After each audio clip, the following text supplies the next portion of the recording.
Which I never sold. I want the. Before I knew anything, I called the zoning department. I said, "This is my You gotta know where exit 9 is, you know? backyard." It's like, you can. You need a map, it's You tough. can get the 6 foot, it's good. Free fence for you, right? I think I approve of that fence. He's got a nice piece of property. Didn't It's like on street, a no dead traffic. end off of a That dead is end. nice. Chatting up A down little there. tree house on the side. Who's in charge of paving roads? Because my road always gets neglected. They did the whole Brook Hill. Cliff's, I At don't least think your 3 road has. times. Ever. Probably Who's in because charge it's of your it? dad. Because it's a little. Township of Edison Zoning Board of Adjustment, regular meeting of July 29th, 2025 is now in session. Adequate notice of this meeting, as required by the Open Public Meetings Act in 1975, has been provided by the annual notice published in the Home News and Tribune on December 13th, 2024, and is posted to the main lobby of the Municipal Conference on December 18th, 2024. Please join me in the Pledge of Allegiance to the flag. The flag of the United States of America and to the republic for which it stands, one nation, under God, indivisible, with liberty and justice for all. Madam Secretary, roll call, please. Mr. Bletcher? Mr. Carley? Here. Ms. Shaw? Here. Mr. Ayotte? Here. Mr. Johnny? Here. Mr. Chabra? Here. Mr. Rito? Here.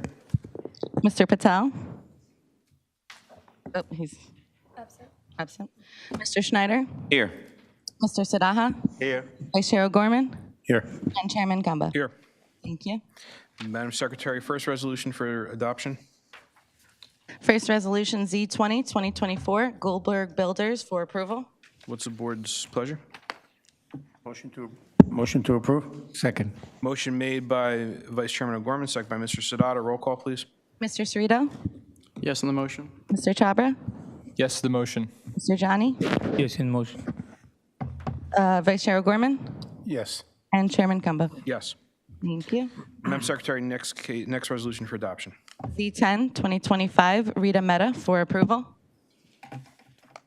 What's the board's pleasure? Motion to approve. Second. Motion made by Mr. Chabra, second by Vice Chairman O'Gorman. Roll call, please. Mr. Cerrito? Yes on the motion. Mr. Chabra? Yes to the motion. Mr. Johnny? Yes in motion. Mr. Sadaha? Yes on the motion. Vice Chair O'Gorman? Yes on the motion. And Chairman Gamba? Yes on the motion. Thank you. Madam Secretary, next resolution for adoption. Z12, 2025, Sukhwinder Singh for approval. What's the board's pleasure? Motion to approve? Second. Motion by Vice Chairman O'Gorman, second by Mr. Cerrito. Roll call, please. Mr. Cerrito? Yes on the motion. Mr. Chabra? Yes to the motion. Mr. Johnny? Yes in motion. Mr.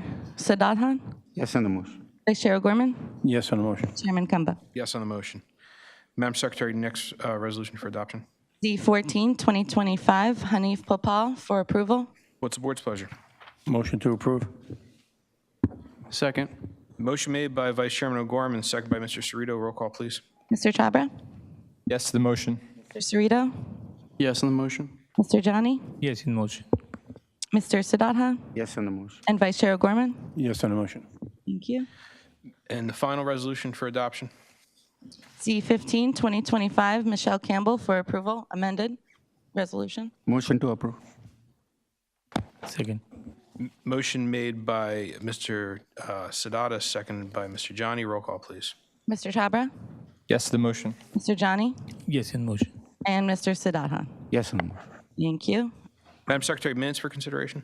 Minutes of June 24th, 2025 for approval. What's the board's pleasure? Motion to approve? Second. Motion made by Vice Chairman O'Gorman, second by Mr. Sadata. Roll call, please. Mr. Cerrito? Yes on the motion. Mr. Schneider?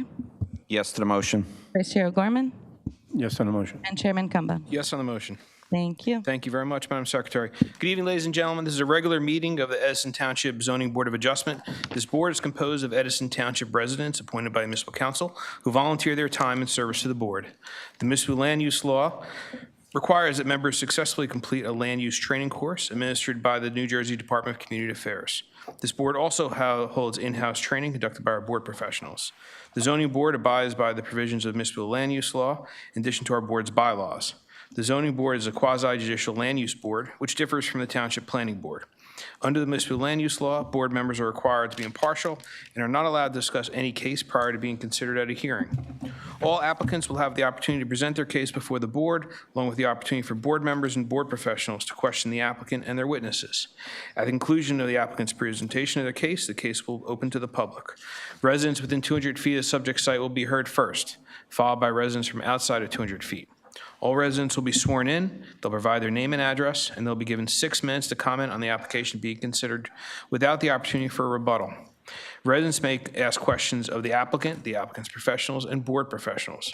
The board requests that these questions are asked prior to any commentary being made on the application. Once the commentary begins, the resident's timer will begin. The applicant would be allowed for the opportunity for cross-examination of their witnesses. Under the law, the chair is allowed to stop any commentary which is repetitive or an attempt to filibuster the board. Further, the chair is allowed to stop any commentary that is irrelevant to the board's case or prohibited from consideration. Once public portion is closed, all public comments are ended unless new testimony is presented by the applicant. Following the closure of the public portion, the applicant will have the right of summation on their application. Following summation, the case will go to the board for decision. This procedure has been followed by the board and is similar to procedures followed by boards of adjustment statewide. The municipal land use law requires the board to engage in a balancing act. It is not required to strictly apply township ordinances, zoning plan, or master plan. As a board of adjustment, variances are granted when appropriately necessarily following all legal considerations. As has been the case with prior boards, this board will see where we're at if we are still in session around 10:30 p.m. I ask that all applicants, professionals, and residents show respect to each other and be civil throughout all proceedings. I ask that you withhold applause, booing, or interrupting anyone while they are speaking. The chair will not tolerate outbursts by applicants, professionals, or the public. Further, since most cases are being recorded by a court reporter, I ask that speakers do not speak over one another. Madam Secretary, first case on the agenda. Before you call the first case, I will be recusing for the first case, and Vice Chairman O'Gorman will be taking over the proceedings. Same thing, I'll be recused. So am I. So am I. So if those of you that are recused, if you could please just leave the dais until we continue. Thank you.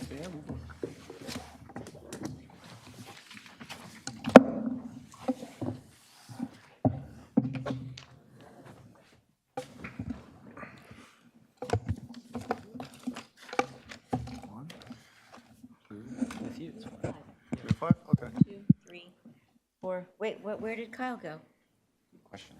He's not recused. We need our 5th member. Yeah, that's what I was. That's No, I 5 don't vote. members. Technical. He thought it was a bathroom. Yes, 5.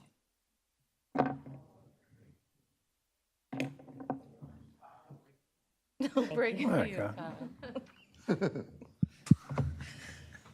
Nice try, Kyle. Okay, Mr. Shar?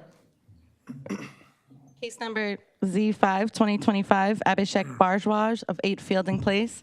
Applicant is seeking bulk variances for a single-family dwelling under construction. The following standards have not been met. Minimum side yard setback required is 15 feet, proposed is 9 feet. Affected property is located in the RA zone, designated as block number 557.04, lot number 4, on the Edison Township tax map. All noticing paperwork is in order. Thank you.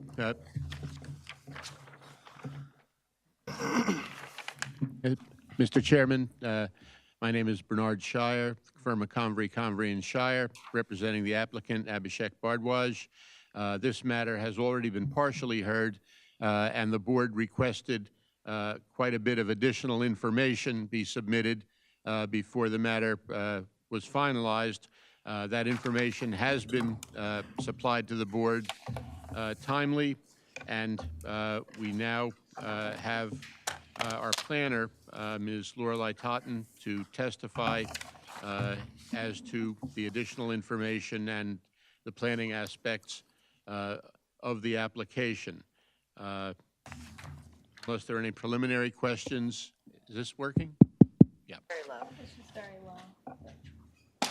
Unless there are any preliminary questions, we're ready to proceed. Okay, we'll proceed. Ma'am, would you raise your right hand? Do you solemnly swear or affirm to tell the whole truth, nothing but the truth to help you God? Please state your full name for the record. Lorelei Totten, Lorali, T as in Tom, Otten, Crest Engineering Associates, Stone Township, New Jersey. Bring the microphone in, they're very low. Is that better? A little closer, Okay. Good. Repeat. please. Yes. Lorelei Totten, Totten, Crest Engineering Associates, Inc., Millstone Township, New Jersey. I am a licensed planner in the state of New Jersey. My license is from 1986, and it is in good standing. I'm also a professional engineer in the state of New Jersey, 1983, and it's still in good standing. I graduated from Lehigh University in 1977 with a Bachelor of Science in Civil Engineering, and I have testified throughout a lot of New Jersey over the last 40-some years. Thank you. We'll accept your qualifications. Thank you. Thank you. Ms. Totten, you've already testified to some degree in this matter, correct? Yes. And you've familiarized yourself with all the information submitted to the board since the last hearing? Yes, I have. All right. Could you please give a narrative of your impression of the information that's been submitted and what you believe is important to your final opinion regarding the variance in question? With regard to the information that was submitted, it was requested that a project narrative, which it has been submitted, was provided, which describes in words what has happened, as well as a project timeline with supporting documents and building permit documents. The cost estimate that was requested for the repair or the replacement of the foundation back to where it would be conforming. The survey that was prepared by others for the purchase of the property in April of '24, the plan of survey prepared by the Fletcher Engineering for the preparation of a plot plan and grading plan of August of last year, the foundation location plan that was prepared after the foundation was installed in November of last year. The plot plan and grading plan was submitted. Also, the superior wall design, the superior wall drawings being the precast foundation that was staked out. Additionally, a updated plan of survey from February of this year, a foundation survey from January of this year, and the architectural plans. What I think is important, hoping you have had the opportunity to review the submitted documents, I'd be happy to go into any one of them in more detail, but there was a lot of requests for a time frame of what happened and in what order. So I think that, and that's a document that's called Timeline with Supporting Documents. I believe it's number 2 in the cover letter that was submitted to the board. So I would like to just go through this, and then if you have questions, rather than go through every single document, I could answer those questions. If Okay, that's acceptable. that's good. Thank you. Okay, so the contract, which is item A in the packet that's entitled Project Timeline 8 Fielding Place Variance Application, item A is a contract which was signed on the 24th of July last year, 24. On that day, the file was set up and the field work was performed. Between July 24 and 10/28 of last year, all the permits were obtained. The plot plan and grading plan that I referenced to was completed, submitted, revised, resubmitted, and approved. The builder submitted for all the building permits. There's copies of those in this particular packet. On October 28th, 2024, this house foundation was staked out and a cut sheet was issued, and the cut sheet just tells the builder where and how deep to dig for the foundation. On November 7th, 2024, they pinned the foundation for the precast walls. That means that they came back and more exactly located the corners of the precast foundation wall so that when the wall was brought in by the precast company, it could be set in exactly the right location on the bed that was prepared for it. On 11/13/24, the foundation survey was conducted to ensure that it was built in the correct location. In accordance with all of the prior documents prior to this time that were submitted, the survey, the plot plan and grading plan, the foundation survey indicated it was constructed in the right place. If nothing else had happened, everybody would have assumed it was constructed in the right place.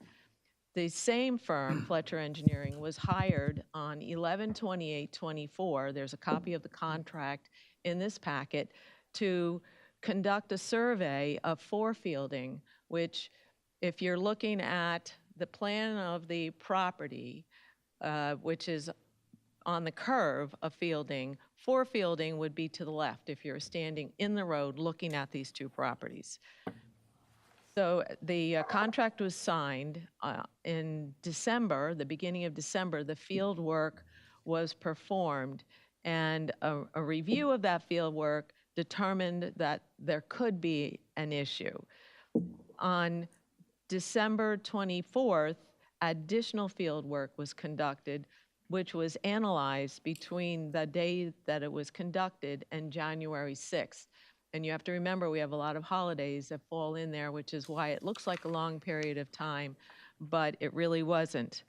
On January 6th, it was determined that the survey that was relied upon for the plot plan was not correct. Additional information was found during the survey of Lot 4, and if you read the project narrative, which I can read into the record if you want, it explains exactly what happened and what was found. So project narrative is item 1 under the cover letter, and it's a one-page document. Oh, hold on one second. Yes. You see this? Right. You did this? You wrote this? No, I did not write it. Who wrote it? It was written by personnel from Fletcher Engineering. I mean, there's no name on it? There's no letterhead? There's no date? Mr. Shire, did you see this? I've seen it. I did not prepare it. I understand that. That's my question. Who prepared it? We don't know. I believe Fletcher Engineering did. Paul Fletcher prepared it. Shouldn't he put it on his letterhead and sign it? It's not an affidavit, but he's certainly here to tell you what's in it, if that's what the board just asked for a timeline. Okay, I think the board, does want to hear from whoever may have prepared this in order to consider the project narrative. So if you, well, let's, I think. Yeah, move forward. Go ahead, Ms. Go So ahead. I'll finish going through the timeline? Correct. Okay. All right. So we were up to the point where the forefielding, the adjacent lot, was surveyed, and it was determined that there was an issue with the 8 fielding. So construction was halted on the 6th of January, and another survey was issued, a foundation location was issued on 2/13/25, that showed where the foundation was in accordance with the updated survey. Actually, I think, my apologies, the survey was 2/13/25, and the new foundation was 1/9/25.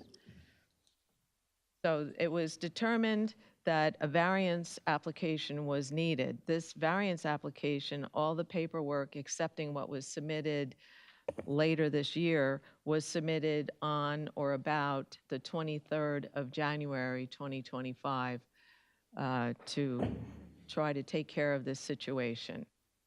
So that's basically the timeline.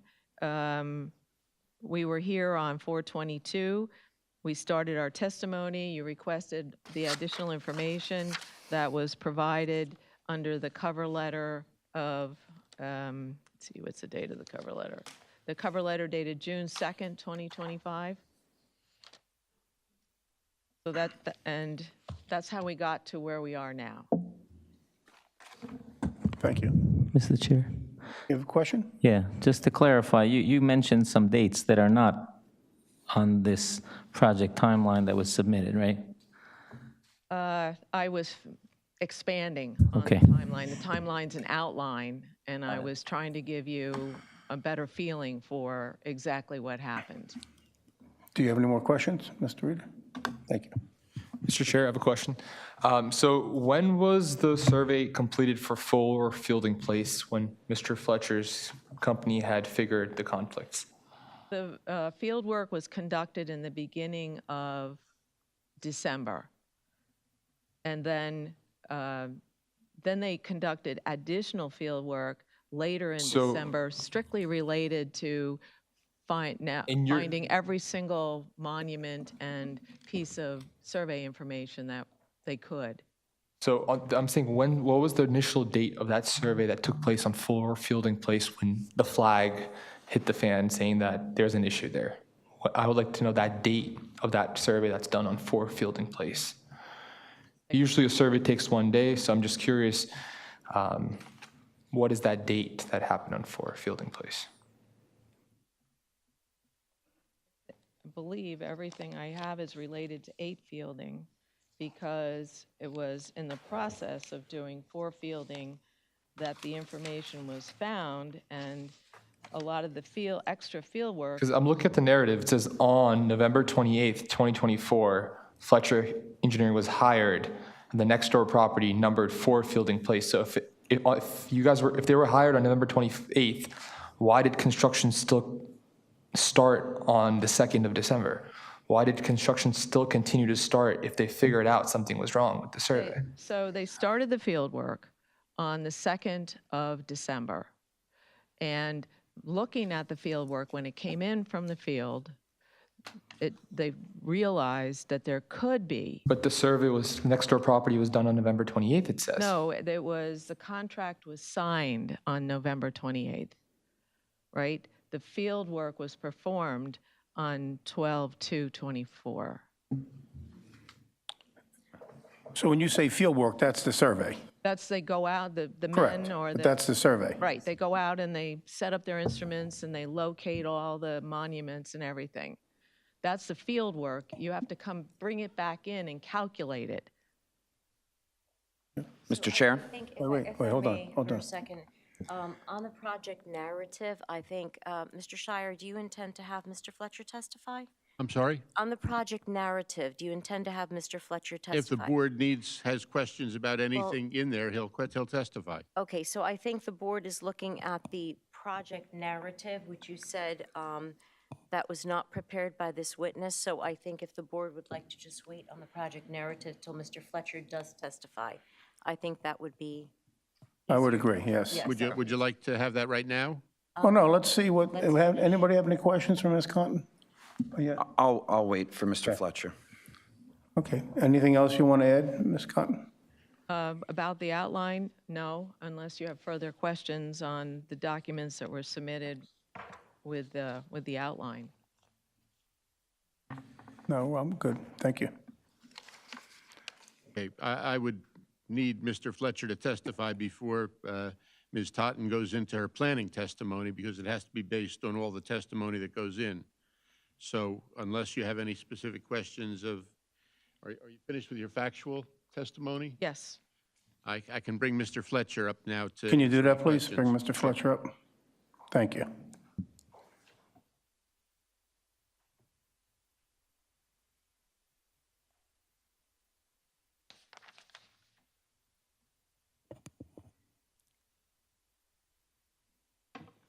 Fletcher, raise your right hand. Do you solemnly swear or affirm to tell the whole truth, nothing but the truth, so help you God? And please state your full name for the record. Paul J. Fletcher. Please state your qualifications, Mr. Fletcher. Well, I'm the principal and owner of Fletcher Engineering. I'm not here to testify as a planner.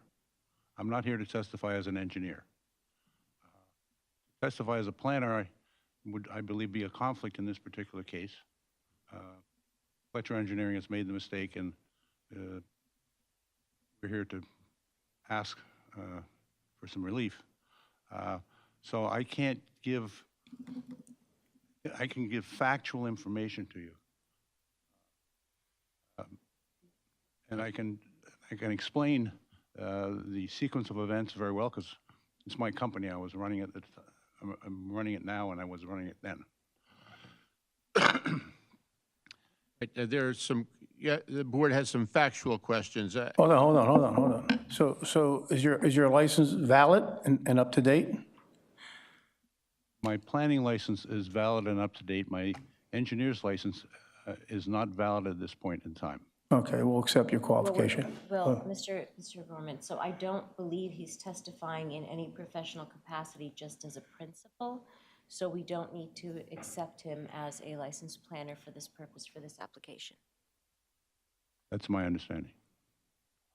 Okay, Mr. proceed. Fletcher, there are a couple of questions board members have as to the dates on which certain events occurred.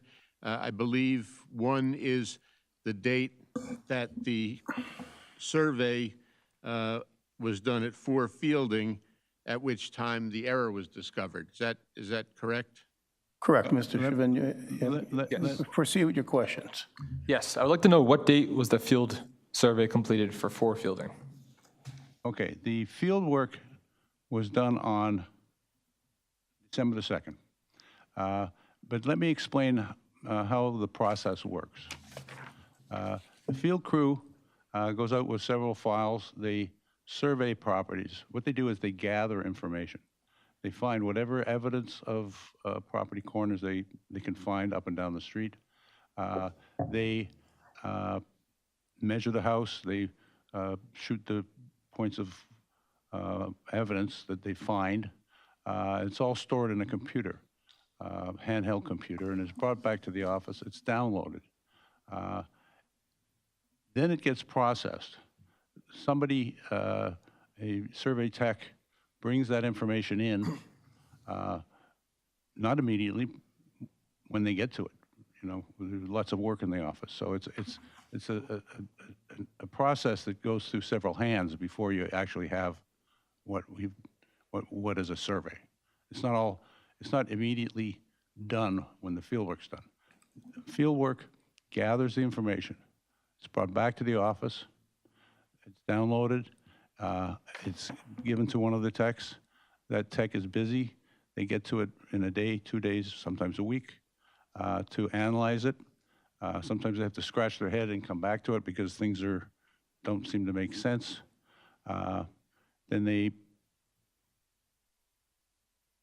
ask for some more information. We send the crew back out to try to find more information, which is essentially what happened in this case. So the field work, it wasn't until we went back, I guess, 3 weeks later to get more field work that we had confirmed that there was a problem. We just had some conflicting information that we couldn't understand between that period.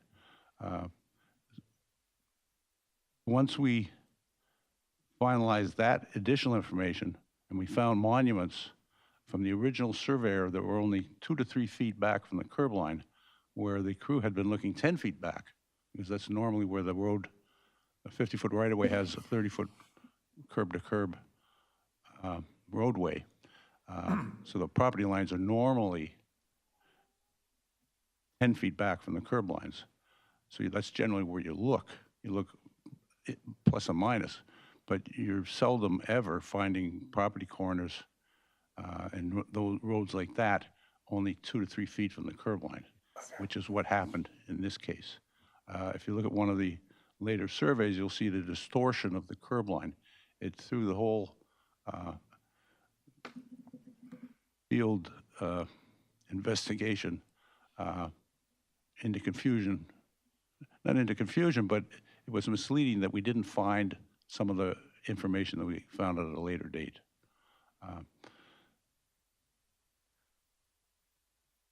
That's basically the timeline of what happened.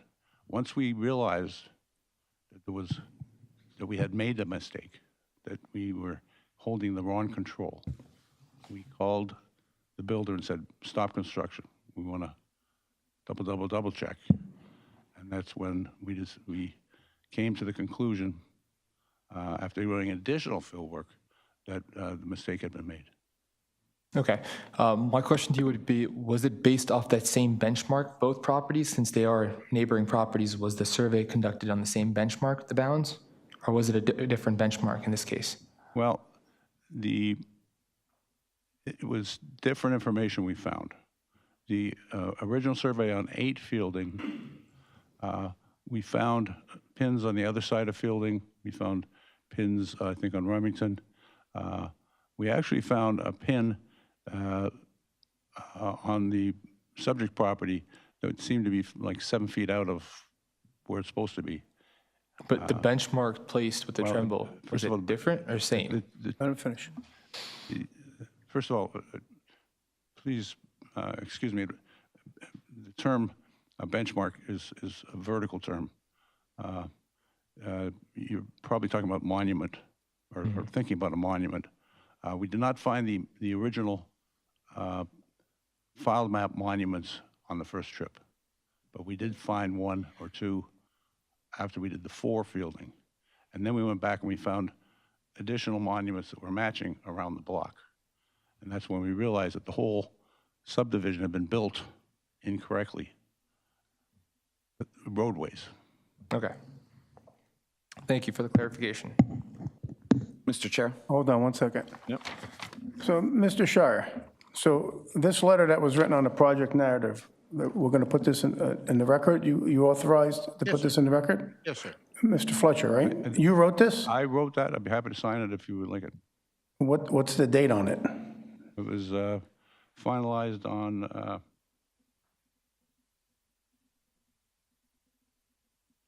June 2nd, I believe. Okay, so we'll accept it for the record, right? All right, thank you.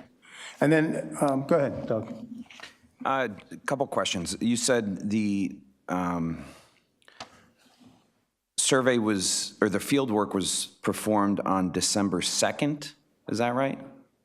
Yes. And then you had to come out and re-examine because you found mistakes when you went back to the office? But we found conflicting information. We didn't find any mistakes at that time. We found evidence of property corners that didn't match what we had concluded on 8. And when, so at what point did you actually halt the construction? On January 6th. On January 6th. So you halted construction on 8 Fielding Place?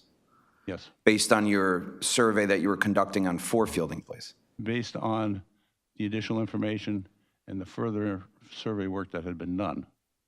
Now, when we originally heard this case, wasn't there another surveyor involved? Another gentleman that testified from, was that from your company? Yeah, he is an associate of mine.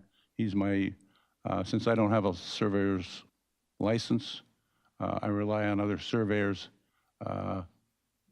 to sign the surveys that are issued by Fletcher Engineering. And was it the same surveyor that did both 8 and 4 on your behalf? Yes, he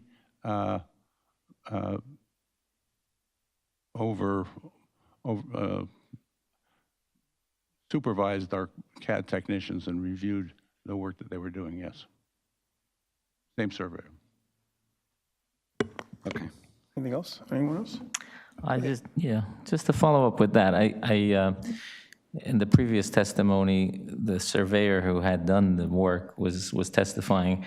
I'm curious what you did, or how you understand how the original inaccurate survey happened on 8 Fielding.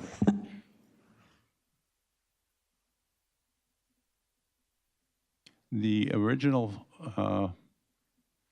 field work, we found, the field crew found some evidence on Fielding Place on the other side of the street. They found some evidence on Remington that worked between themselves. And using that control, it made the roads appear to be in the perfect place, 10 feet off.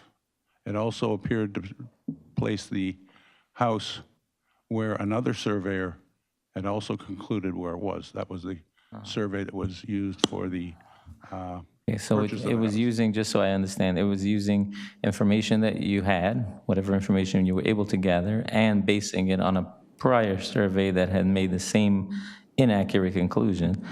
I guess my question is, you know, in my understanding, a survey is like, it's gospel. I mean, when you, the survey is what everyone relies on. The survey is what tells you this is the property you own, this is what you use, this is the legal document.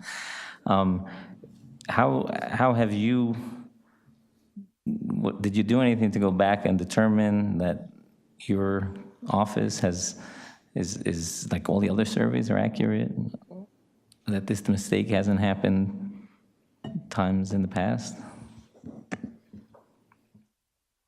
I believe this is a one-off. This has not been our experience. An unusual situation.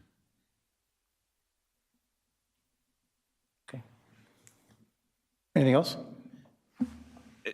Go ahead, Doug. Yeah, so there was a lot of discussion at our last meeting about the amount of work that was done after the mistake was made.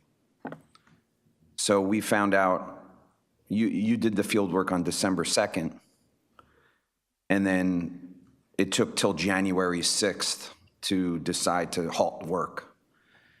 Is that a common, you're saying this is a one-off, so this has never happened to you before, where there's a mistake made and you have to pause and check to make sure everything's okay? Would a month and 4 days be industry standard in terms of checking everything, making sure everything seems normal? I mean, that seems like a lot of work could happen between December 2nd and January 6th, and unfortunately, these homeowners are paying for this work to be done. So we left off, the house was, foundation was there, and then the framing, first floor framing, is that correct? Framing was started, yes. First floor, the first floor platform is on, and the basement floor is poured. So the based on, I think, the previous testimony, the foundation survey was conducted November 13th, I think? Yes, based on the incorrect Based on the incorrect. assumptions, yes. So it's possible between December 2nd and January 6th, there was an awful lot of framing done, right? It could have been, yes. Yeah. Thank you. I have one question. So the reason we're here is Fletcher Engineering made a mistake on the survey. That's the reason we're here, correct? That is correct. Okay. And that's one alternative, is you came here, that's one alternative that the owner can solve this issue. There's other avenues you can go, right? That's correct. Thank you. Anything else? What else do you have, Mr. Shire? We can have the planner finish her testimony. Thank you.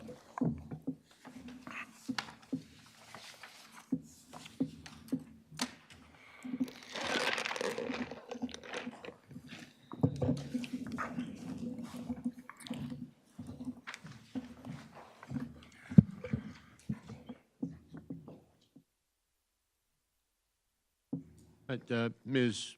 Totten, I'm sorry, Mr. Chairman, did you?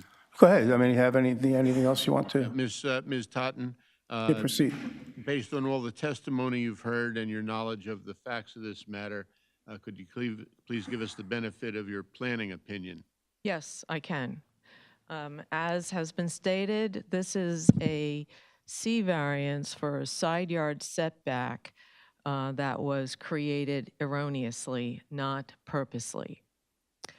Starting with the positive criteria for a C variance, there is narrowness in shape, topographic or physical features, or C, which is it's 40:55D-70C1C. By reason of an extraordinary and exceptional situation uniquely affecting a very specific piece of property or the structures lawfully existing there on a strict application of any regulation pursuant to Article 8 of the Act would result in a peculiar and exceptional practical difficulties to or exceptional and undue hardship upon the developer of such property. So first, we need to establish that the structure is lawfully existing. We have heard testimony from the builder that he had obtained the building permits under good faith. You have copies of those building permits in your packet. The grading plan was approved, which is evidenced by granting a building permit. The structure was staked out where the builder believed it was a conforming location. It was not his intent to violate the side yard setbacks. I believe these facts provide proof that the structure is lawfully existing. It is not until a later date, as you just heard, when more survey information was obtained, that it was determined that indeed there was a violation of the side yard setback requirement. The second question of importance is, was this a self-created hardship? And I believe that the answer, it's my opinion that the answer is no. To better understand through example, there are a number of cases applicable to self-created hardships. One is Place versus Saddle River Board of Adjustment, whereby a homeowner without building permits constructed an underground bomb shelter too close to the side of the property. It was determined by the courts that this was self-created in that he did not show good faith by obtaining building permits. He did not obtain the services of a surveyor to determine where the structure would be located. Therefore, it was self-created. In another case, Deer Glen Estates versus Fort Lee Board of Adjustment, the plaintiff obtained a building permit for a home, then made changes to the building plans that created side yard violations of the ordinance. The builder did not file an amended building plan and instead constructed the home out of conformance with the zoning requirements. The builder then sought a variance after the building inspector denied a request for a certificate of occupancy. It was determined that the hardship of which the owner complains was one that was self-imposed or self-created through a disregard and violation of the zoning ordinance requirements. In both cases, the plaintiff acted intentionally. In Place, the plaintiff began construction without first obtaining a building permit. In Deer Glen, the plaintiff modified its plan without notifying the municipality. Both proceeded with construction without obtaining proper permits, exhibiting elements of bad faith. That bad faith is not present in this case. However, in the following cases, it is ruled that the hardship was not self-created. In Cohen versus the Board of Adjustment, Borough of Rumson, a violation of building coverage was discovered during the construction of a home. The homeowner had obtained all required permits. It was determined that the building was a lawfully existing structure. The homeowner had acted in good faith, and therefore it was not a self-created hardship. The applicant for 8 Fielding Place submitted what he thought to be conforming building and grading plans and sought and received a building permit. He did not flagrantly violate the zoning requirements and also acted in good faith. Third, the question must now be asked is the cost of relocating the foundation, is that an exceptional and undue hardship? Again, in this case, my opinion is yes. I would cite two cases, Harillo versus Harding Board of Adjustment, considering financial hardship where it is closely related to a unique feature of the property. In that case, the applicant would have had to spend $15,000 to build a new foundation for a barn when a foundation existed which was too close to the road. The old foundation was held to be a unique feature of the property, and the waste of the foundation and the need to expend substantial money to replace it were considered relevant. Also, in Cohen versus Board of Rumson, finding that the financial hardship involved in removing a part of a structure lawfully on the land was not irrelevant to the decision. Based upon these two cases, I believe that the board can decide that requiring the applicant to remove the foundation would truly be a hardship. That now we'll move on to the positive criteria. The criteria for hardship due to exceptional situation for a specific piece of property and due to cost to move the foundation are met. I'm sorry, that was the positive criteria. Now we're moving on to the negative criteria. From the municipal land use law, no variance or other relief may be granted under the terms of this section without showing that such variance relief or other relief can be granted without substantial detriment to the public good and will not substantially impair the intent and purpose of the zone and the zone ordinance. And substantially is an important word. With regard to the public good, given the fact that the home is 9 feet from the sideline and 63 feet from the adjoining house on the property behind or to the side of it, because a lot line is not visible, if you drive by, you cannot see a line on the grass. That home on the other side, there is a home on the other side of the block that is also too close to the property line. It is directly to the opposite of that block if you were to go down to when you're looking at the house to the left. A site visit reveals that the lack of side yard is not apparent, as I said, because you cannot see the line, and the two houses are significantly greater apart than the ordinance would actually permit them to be, which is 30 feet. So therefore, I see no significant impact to the public good. With regards to the zone plan, I would quote the purpose of the Edison zone plan. In their interpretation and application, the provisions of this chapter shall be held to be the minimum requirements adopted for the promotion of public health, safety, morals, and general welfare. Among other purposes, the provisions of this chapter are intended to provide adequate light, air, and convenience of access.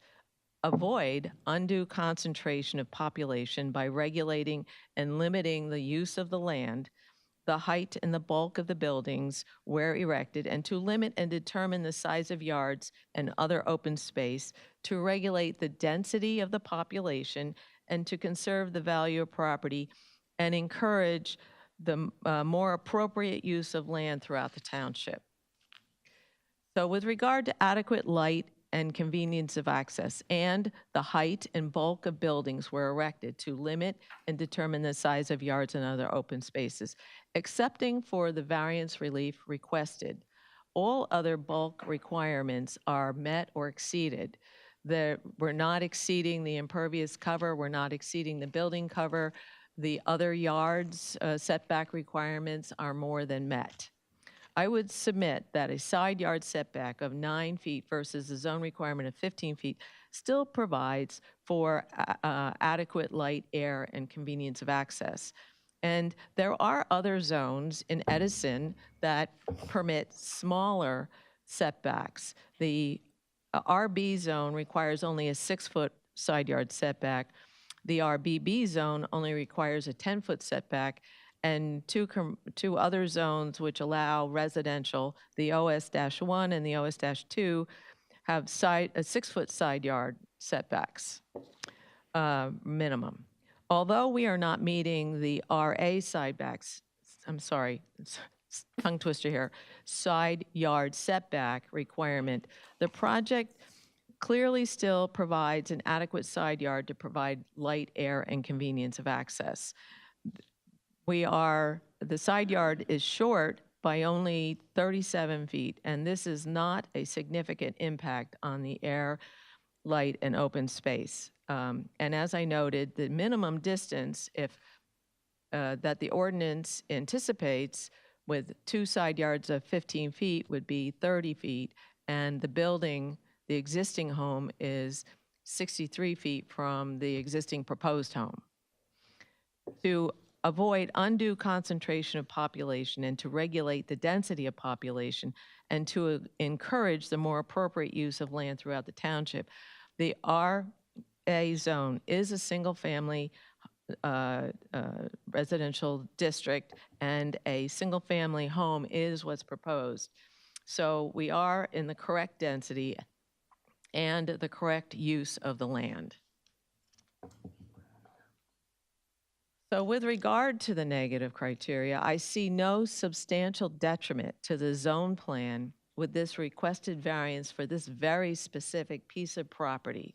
Therefore, it is my opinion that both the positive and negative criteria are met under the C1-C section of the land use regulations, and that this board can grant this side yard setback. Any questions? I have a couple. So this proposed setback, how does it fit the characteristics of the neighborhood? There is another lot in this block that does not meet the side yard setback.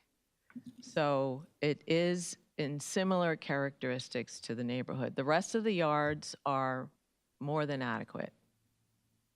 Do you have an address or what that?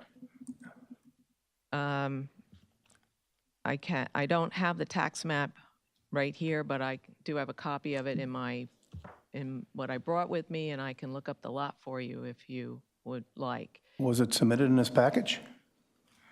No, the tax map was not submitted. No, not the tax map, the address that you're saying. No, it was not submitted as part of the package. All right, thank you. I have another question.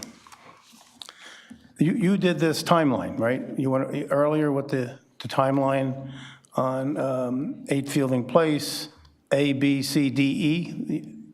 You did this, or? No, the documents were put together by other staff members of Fletcher Engineering. Okay, but you did it. But I am very familiar with it. I reviewed all the documents and the timeline. Thank you, and you did, all right, so here, Mr. Schneider brought up a good point. The survey was done on 12/2/24, right? Field work performed as listed on this document. And then a month later, the construction was halted. Yes, That's correct? yes. Thank you. Any questions? Mr. Shire, you have anything else? No, that's the applicant's case. Okay, so we're going to go out to the public. Within 200 feet. Anyone within 200 feet? Anyone within 200 feet? You're within 200 feet? Sir, would you come close to the microphone? No, you can, who's testifying first? You can line up behind each other. Okay, one behind the other. Sir, if you would please get to the microphone. Ma'am, you can go behind. You can't give us anything. Hold on. Nothing may be submitted right now. If you're going to testify, that's one thing, but if you're not, can't just hand us anything. Sir, raise your right hand. Do you solemnly swear or affirm to tell the whole truth, nothing but the truth, so help you God? And you are within 200 feet? Yes. What is your address, sir?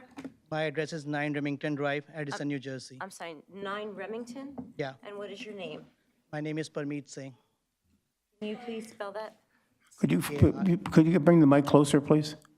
My name is Parmeet Singh, Parmeet space Singh.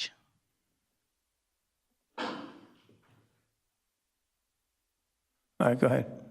Yeah, so my name is Parmeet Singh and I live in 9 Remington Drive. And please speak into the mic. Okay. Thank you. Hi, my name is Parmeet Singh, and I live in 9 Remington Drive, the property that shares the rear lot with 8 Fielding Place. I appear tonight to oppose this request, rear yard encroachment for the new home being constructed there. Change of orientation, the first point that I want to bring. The proposed new house is now oriented along east-west axis, which is significant departure from the previous structure, which was aligned towards the southeast.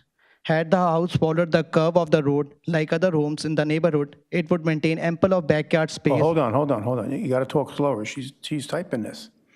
Just take a nice deep breath and just go slow. Thank you. Okay, so I will go again. Change of orientation. The proposed new house is now oriented along the east-west axis, which is significant departure from the previous structure, which was aligned toward the southeast. Had the house followed the curve of the road, like other homes in the neighborhood, it would have maintained ample backyard space on both sides for the applicant property and ours. The new orientation disturbs the spatial balance and that previously existed. Proximity and privacy impact. The current structure of the new place was just 9 feet away from our backyard, which we believe the owner attempting to classify this boundary as the side yard, which allows for reduced setback. However, we strongly believe that the rear yard setback distance should apply, given that our backyard directly faces the section of the proposed structure. This relationship function as rear-to-rear configuration and side yard setback is not appropriate for such proximity. In addition, the house is 2 stories high and currently has 4 windows on the first floor facing our backyard. Based on the current layout, we anticipate another 4 windows will be added to the second floor, though they are not yet installed. The design obstructs our view, severely compromises our privacy, and diminishes the peaceful use of our private outdoor space. Third point is impact on property value. Me and my wife have purchased our home last year, and one of the key reasons was the generous spacing between the neighboring properties. We were confident that our backyard would remain private and open. This proposed encroachment directly threatens that quality. The new structure looms over our home and reduces our property value, appeal, and livability. Sir, I'm going to caution you. You don't have any expert testimony on valuation of homes, and the board is to disregard that. You can continue. Okay. Viable alternative exists. There are enough lot space available for 8 Fielding Place to orient their house along the road's curve like neighboring properties. Had this been done, the rear setback would have been respected. The build would have stayed in harmony with this aesthetic and spatial rhythm of the neighborhood. And I also want to say about the family and livability concerns. Me and my wife choose this home to raise our kid in safe, quiet, and private environment. The proposed structure in its current position and scale threatens that environment by removing open views, introducing window-facing walls, and closing in what we previously a peaceful and open backyard. Neighborhood character. We are not objecting just for ourselves. The proposed build affects the visual and spatial character of the entire neighborhood. Allowing it to proceed this from would set up poor precedent potential, allowing future developments to undermine the integrity of the aesthetic consistency of our community. I also sent an email to zoning officer where I asked him. Whoa. Sir, I think you should just summarize what your position is. We are not, you can't have outside communications that are going to be brought in. So if you'd like to just summarize what your position is, that's fine. But I just want to say that I sent an email and they have said that changing the orientation of the house. Okay. Sir, that's Okay, so let me bring my closing statement. In conclusion, we respectfully urge the board to deny this request for the rear yard encroachment and to encourage the applicant to consider the house placement and orientation in a way that respect the established setback, neighborhood character, and privacy and surrounding homes. I have one quick question for the team is what is the reason for reorienting the house to face east and bringing it closer to my Hold on. property. You're supposed to ask the question before your testimony. You can ask the question. We're just going to continue, though. Your time has already, you're on the clock. So if you want to ask your question, you can ask your question, but when the time runs out, it will run out. Okay. So what is the reason for reorienting the house to face east and bringing it closer to my property lines, especially when the previous layout was already well spaced? He wants to know why our house is facing a certain direction. Is that, Answer it. I mean, Can you repeat the question? Just talk slow, Yeah, please. sure. What is the reason for reorienting the house to face east and bringing it closer to my property line, especially when the previous layout was already well spaced?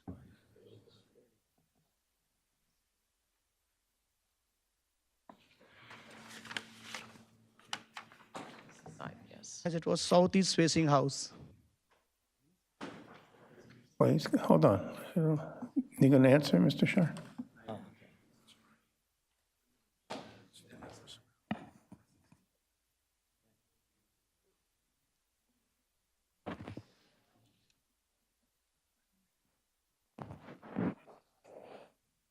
Mr. Shire, you can respond at this time. I have the applicant here who can answer the question why the house faces, my understanding is the house has to face the street, Okay, if I'm just correct.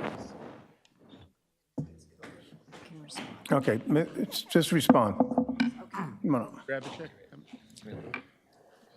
Bardwaj, I'm sorry. Sir, would you raise your right hand? Do you solemnly swear or affirm to tell the whole truth, nothing but the truth, so help you God? And if you could speak into the microphone and state your name. Sit down. Abhishek Bhardwaj. You can sit, and you can sit. Mr. Bardwaj, you're the owner of 8 Fielding Place, Yes, and you're the applicant in this matter, yes, and your house is designed to face Fielding Place, correct? The front door faces Fielding Place? yes. You could not. Can I respond? If I could just, it's my understanding, and please, Madam Attorney, correct me if I'm wrong, a house has to face the public street, correct? The front of the house? That's my understanding. So, All right, let's move this along. Just give your response, please. Yeah, the response to that is it is still facing the street, right? It can be, the previous structure was facing southeast, right? And now it is facing east. So it is as per the zoning requirements. The RA zoning provides that. This is like a custom built house, and we bought this property based on a specific design in mind, and that was facing east, right? And we really worked hard. And there's no encroachment and willingness to encroach any of the structure as was mentioned by my neighbor, right? All right, thank you. All right, so your time is up. Yep. Okay, so in the future, you're done. Okay, next. So this is for everyone. You can ask the questions, and then once you stop asking the questions, your time will start. Okay, so you ask the questions in the beginning. if All you, right? if you also comment keep that in during your mind. questions, your comment will start the clock. Okay. And it's 6 minutes, correct? 6 Okay, minutes. go Next ahead. person. Thank you.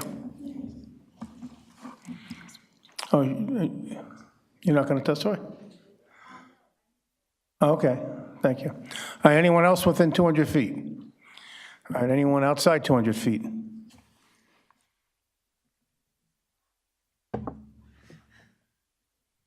Good evening, Mr. Diamond. Would you raise your right hand? Do you solemnly swear or affirm to tell the whole truth, I got a nothing but torn the rotor truth, so cuff, so help it you only God? goes up so It's far. good enough. Bruce Diamond, 74 Calvert Avenue West. I do. Okay, Doke? Go ahead, proceed. I live around the block. I probably walk by that lot once a week at least, walking a dog. From the moment the foundation was down, something looked peculiar. Now, I can ask as many questions as you tried to ask before I started talking, but I don't think you got a straight answer, and I don't think I'd get a straight answer. But what really, though, concerns me, no matter what you do, especially is if you grant the variance, because of the proximity of the country club that are on probably quarter-acre lots, I fear that the way this house is situated, two neighbors could get together and create another lot, this third of an acre. That scares the heck out of me, because then it's creeping up through the neighborhood. Anything else? And well, again, with what I started, I don't know how anybody on the job didn't notice something was wrong from day one. I noticed it the moment the foundation was up. Something didn't make sense. Thank you. Thank you. Anyone else? 200 feet? Yeah, outside 200 feet. Go ahead.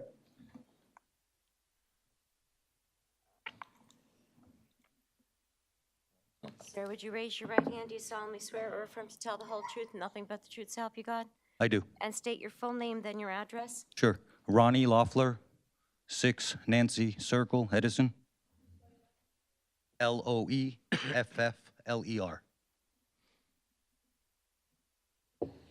I think my questions are for the engineer. Ron, please speak into the mic, okay? Okay, so you have questions? Yes. Okay, for the engineer, can we bring the engineer up? What's the question? It was regarding the side yard setback. I'll ask it, you could decide who it goes to, I guess. If Can the you speak original into the plans- microphone, please? Yeah, thank you. Sorry. Mics are bad. If the original plans complied to the 15-foot side yard setback, would it be fair to say that there's no hardship and the lot is typical to the entire surrounding neighborhood? That would be a planning question.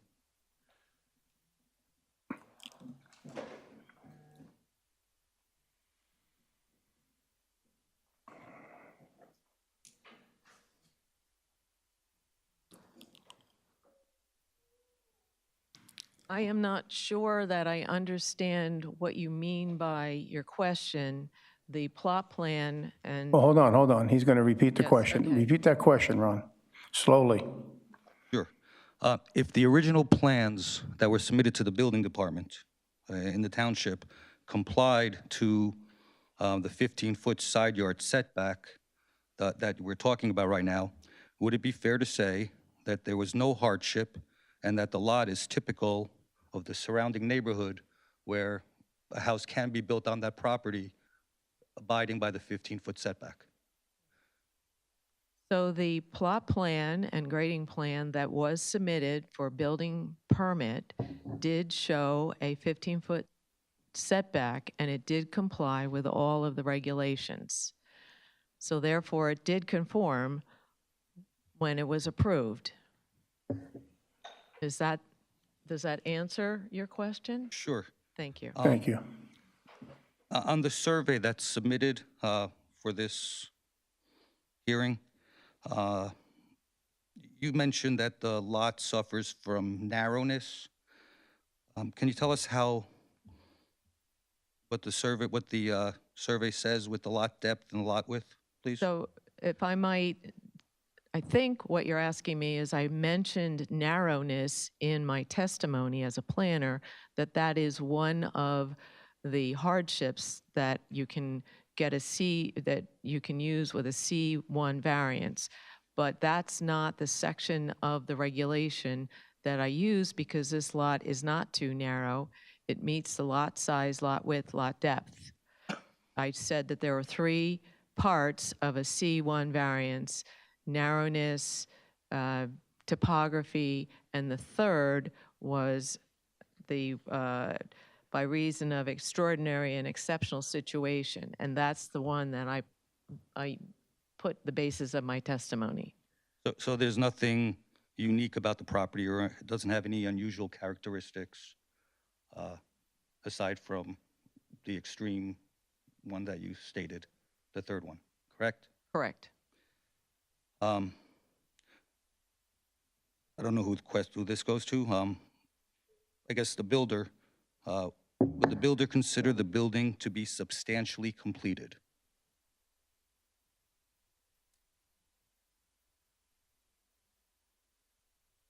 The builder is not here. That's sounds like an opinion. The foundation is in, and some of the framing is in. So the money. Hypothetical question, I guess this would go to the owner. Hey, Ron? Yes. Just ask the question and Oh, and then sure. he'll, Assuming the board approves or denies this application,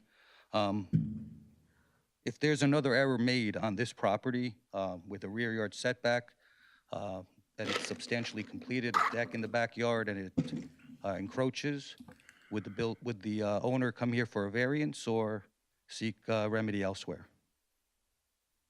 I believe that's an improper question at this stage. You know, there is no alleged violation other than side yard. Okay. So there are no special or unique physical characteristics of the property that this board needs to remedy or approve for variance.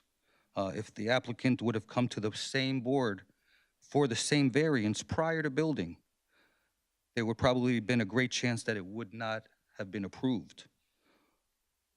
If the board does approve the variance for the side yard setback, it should take into consideration that no mechanicals be placed in the side yard setback, that everything should be put in 15 feet and beyond, and that additional plantings and buffers should be placed in that side yard. Thank you. all right, that's it? Thank you. Anyone else? 200 feet out? Motion to close public session? Motion to close public session? Got a motion by Mr. Snyder? Second. Second. Roll call, please.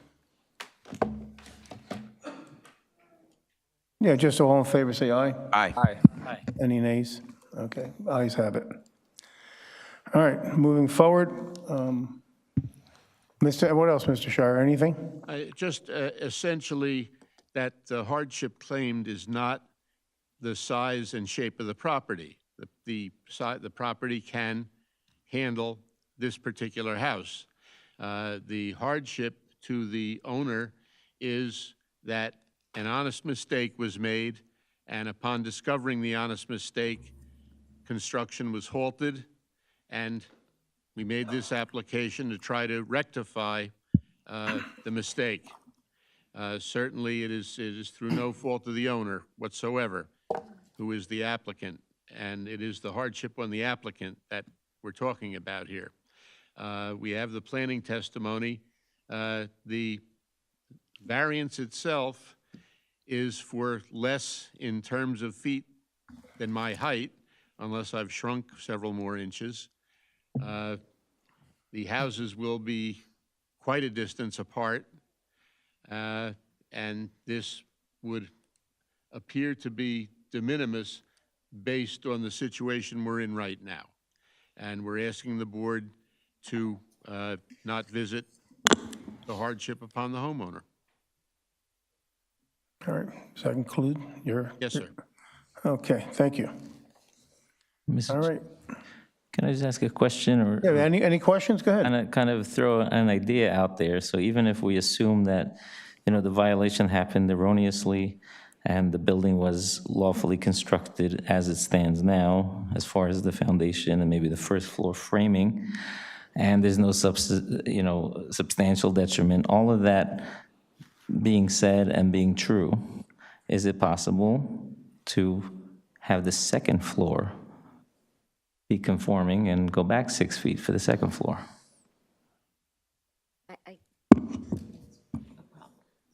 If we have an answer to that, that's going to be additional testimony, and I'm not sure that that can be answered at this time. Can it be in a condition of approval, or? I'm going to leave it up to the board what conditions they wish to impose. We're opening it back out to the public for additional testimony at this time. Anything else? Any other questions? All right, so need a motion? Mr. Chair, I'd like to make a motion. Go ahead. Based on the information presented and reviewed, I'd like to make a motion to decline the case for 8 Fielding Avenue. The proposed construction does not meet the master plan of the township. The residents from the open public have spoken regarding the case and their concerns about how this does not fit the character of their very own neighborhood.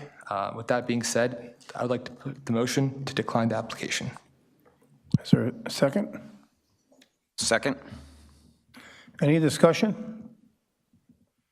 I just want to add also to that motion is that there's a timeline here that was submitted, that the field work performed, which is a survey, was on 12/2/24, and the construction was halted on 1/6/25, which is over 33 days.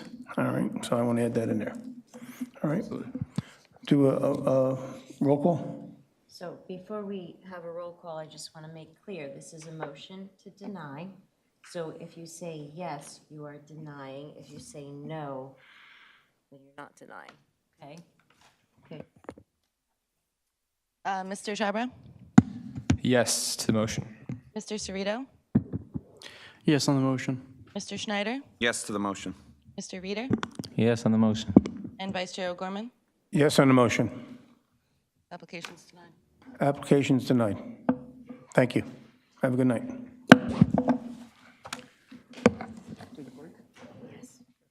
We're going to take a 10-minute break, okay? Nick, all right? So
Wait on Raj. Okay, all right. The board will return to session. Let the record reflect that Mr. Dave has arrived. Madam Secretary, next case on the agenda, please. Case number Z16, 2025, Bhavesh Shah at 12 Balzano Court. Applicant is seeking a bulk variance to construct a deck in the rear of the existing single-family dwelling. The following standards have not been met. Minimum rear yard required is 30%, proposed is 28%. Minimum side yard required is 10 feet, proposed is 13 feet. Affected property is located in the RBB zone, designated as block number 20.09, lot number 17 on the Edison Township tax map. All noticing paperwork is in order. Is the applicant here? You could please approach, sir, and take a seat at the table.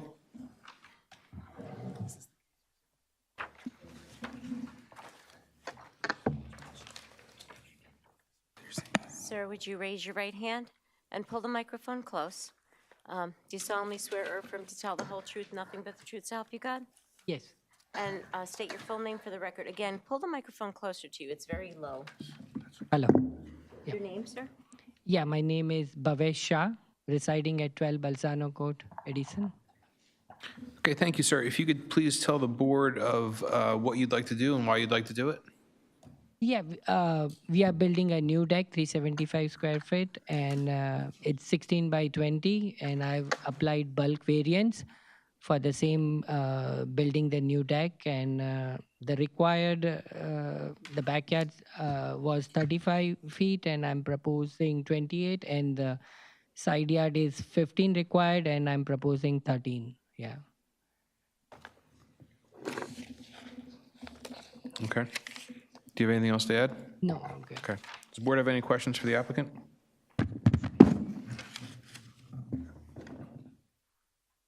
Seeing none? Okay, all right. Okay, so we'll now go out to the public. Anyone within 200 feet of subject site wanting to be heard, please approach. Anyone from outside 200 feet? Seeing none, can I get a motion to close the public portion? Motion to close public portion. Second.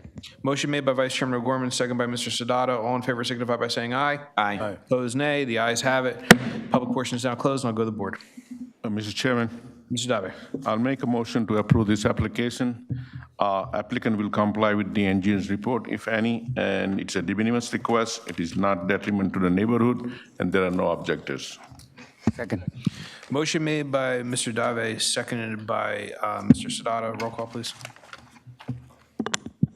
Mr. Chabra? Yes, the motion. Mr. Cerrito? Yes on the motion. Mr. Schneider? Yes to the motion. Mr. DeVay? Yes to the motion. Mr. Siddhartha? Yes, so motion. Vice Chair O'Gorman? Yes on the motion. And Chairman Kumba? Yes on the motion. Thank you. Unanimous approval, this case is approved. Congratulations, sir. Thank you, appreciate it. Thank you. Madam Secretary, next case on the agenda, please. Case number Z18, 2025, Sailesh Shah at 3 Crestmont Ave. Applicant is seeking bulk and use variances to construct a single-family dwelling. The following standards have not been met. Max FAR required is .25, proposed is .35. Max building coverage required is 15%, proposed is 19.6%. Max lot coverage by building required is 30%, proposed is 30.2%. Rear yard setback required is 60 feet, proposed is 58.1 feet. Affected property is located in the RA zone, designated as block number 546.21, lot number 2 on the Edison Township tax map. All noticing paperwork is in order. Good evening. Good evening. Members of the board, board professionals, my name is Thomas Barlow. I'm an attorney with the offices of Lombardi & Lombardi, licensed in the state of New Jersey. I represent the applicant, Mr. Sailesh Shah, who is the owner of the property in question at 3 Crestmont Avenue. He currently resides at 481 Grove Avenue. He's present here today, along with his niece, Shatala Shah, who resides at 630 Grove Avenue. The applicant, Mr. Shah, purchased the property at 3 Crestmont Avenue in order to build a single-family house for his niece, Ms. Shah, who is like a daughter to him as he has no kids. Her family, consisting of her husband and 2 kids, one of who goes to J.P. Stevens, and his brother-in-law, who is her parents. Her father is ill, requires dialysis, and may soon require a nurse at home. As I said, they currently live at 630 Grove Avenue. where they've been approximately for 40 years, and they're looking to get to a little bit of a quieter neighborhood because of the traffic on Grove. It's not as conducive to walking, parking your cars, medical transport.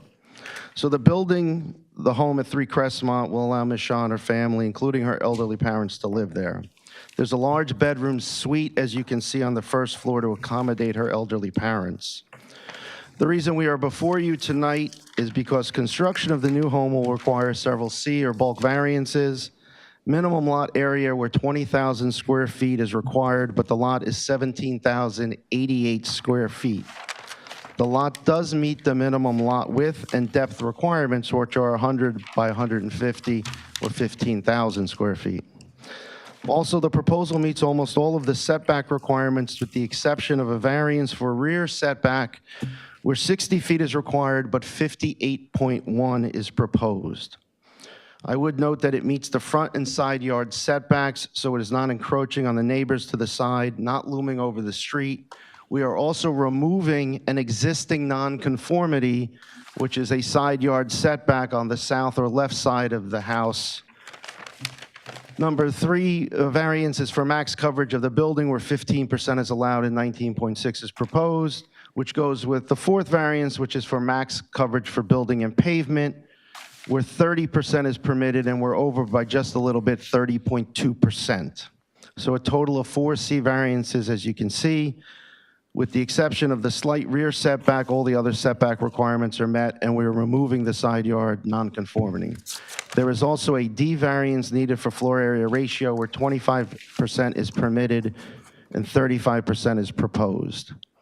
I have John Dupont, a professional engineer and planner, here to testify for the relief sought, and the reasons the relief sought can be granted. Mr. and Mrs. Shaw are also here if the board has any questions of them. At this point, unless the board has any preliminary questions of me, I would call Mr. Dupont to be sworn. Does the board have any preliminary questions for Mr. Harlow? Seeing none, you may proceed. You solemnly swear or affirm to tell the whole truth, nothing but the truth, so help you God? I do. And state your full name for the record. John P. DuPont, JPD Engineering.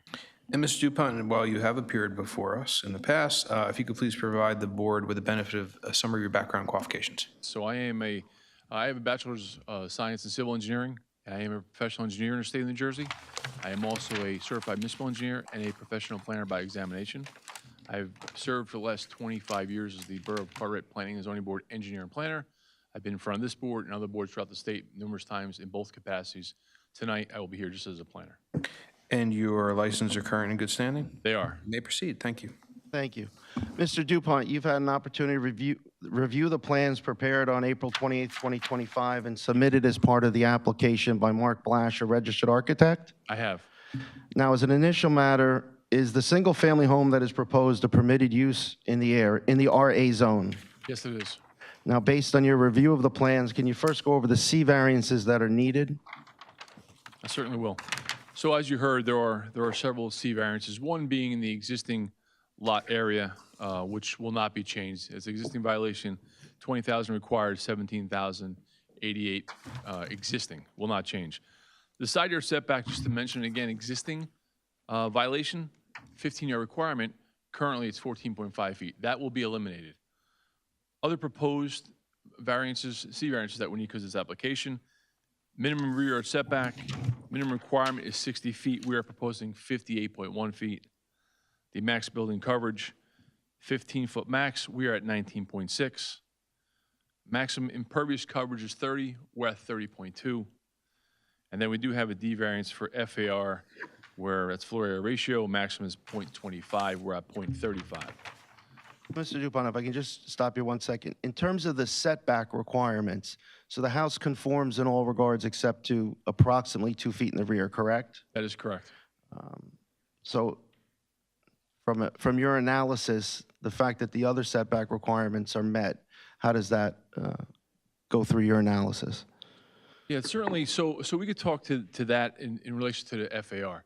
So for an FAR D variance, you have to demonstrate that the site can handle whatever potential problems are associated with the additional square footage and floor area.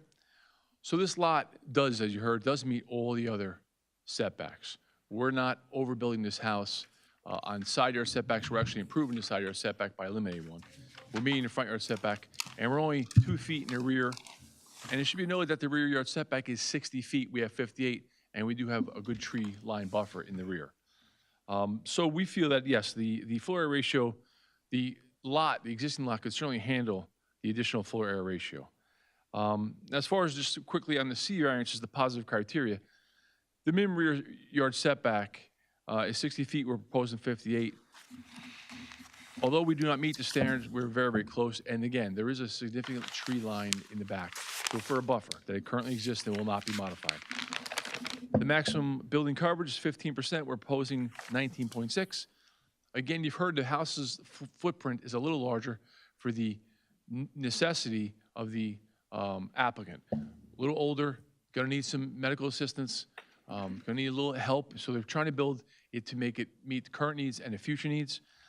And we are meeting all the other setbacks. Maximum impervious coverage is very minor, 30% maximum, we're at 30.2. So again, that just goes to the expanded footprint. Are there any problems associated with the proposed use? We see no negative impacts at all. Matter of fact, we see several purposes of the MLU that we feel are being advanced by this. We're taking down an older home, building a new modern home to meet the current standards.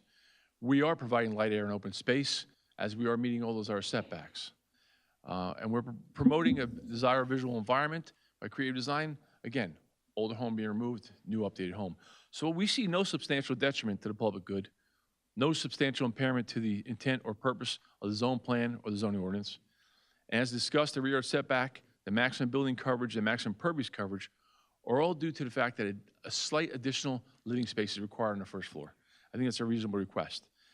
As the FAR goes, I think we've proven that the lot can accommodate it. This is not a builder maximizing this potential of the site to get the biggest return. This is a Edison resident, lived here for years, with family, moving into a new property. They're gonna build a new home that meets their family's needs and lets them grow into it, and they wanna stay in Edison. The variances taken together permit the appropriate residential development, and it's gonna be consistent with the neighborhood. We're not overbuilding this. It's not gonna stand out like a sore thumb in that neighborhood. Do you find that the correction of the side yard setback is an improvement over what's currently there? Yes, because if you're there today and you see a side yard setback violation from the street, that's what you see. From a rear yard setback of 2 feet out of 60, you'll never see it from the street. The rear neighbors won't see it because they'll have a tree line buffer, so I think it's an improvement. Especially after what this board just went through on a side yard setback. I don't want to go there. Is there anything else you think the board should consider in reviewing this application beyond the testimony you've already given? No, I think it's just important to look at the neighborhood and see who's moving in. These are people from the area already who want to live in this location. I have nothing further for Mr. Dupont. Unless the board has any questions? Does the board have any questions, Mr. Dupont? Mr. Chairman. Mr. Dave? So this small house, the ground is sloping from front to the back, correct? That is correct. And the small house, how is the site draining now?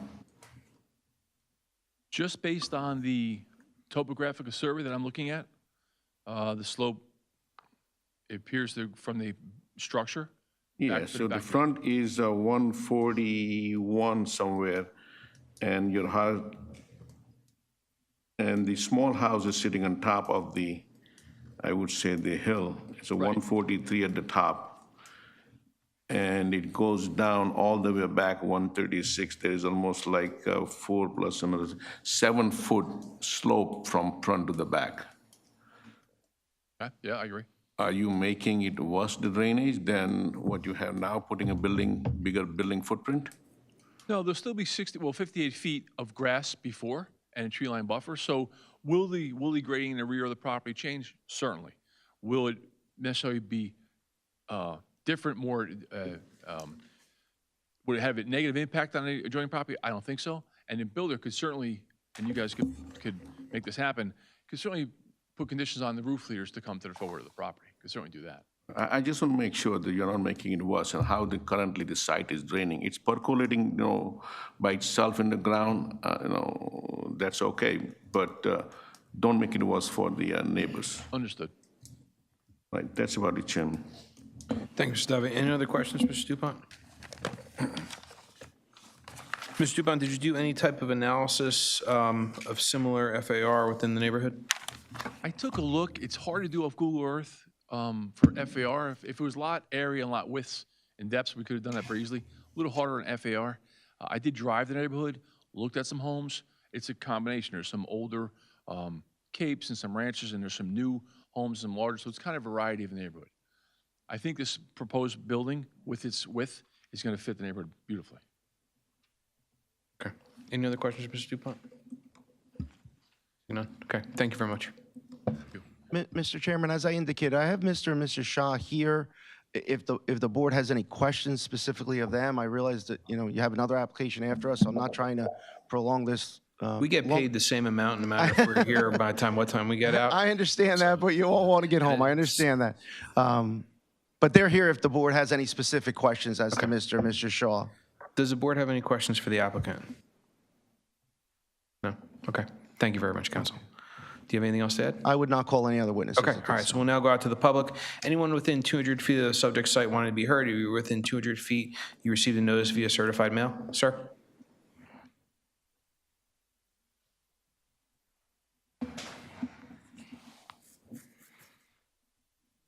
Sir, would you raise your right hand? Do you solemnly swear or affirm to tell the whole truth, nothing but the truth, so help you God? Do. Yeah, pull the microphone close to you and state your full name and provide your address. Robert Lesniak, 7 Crestmont Avenue.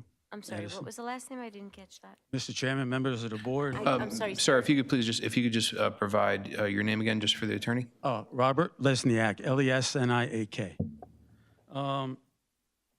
And sir, just before you begin, if you have questions, if you're going to ask you ask questions at the beginning, once you turn to commentary, your timer will begin. You'll have 6 minutes. Okay, my first question is, he mentioned tree line. Was it Shaw's the owner? I know this house has been vacant for a few years, but was the Shaw's owner of the house when the 30 trees were taken off the property?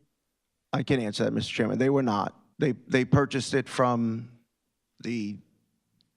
my understanding is a contractor did some work on the house. It's got like new brick frontage and cleared trees. My understanding is at the time of closing, the Shaws were provided documentation indicating that that had been all done, I guess, within code or with the appropriate permits. But they were not the ones that cleared the trees.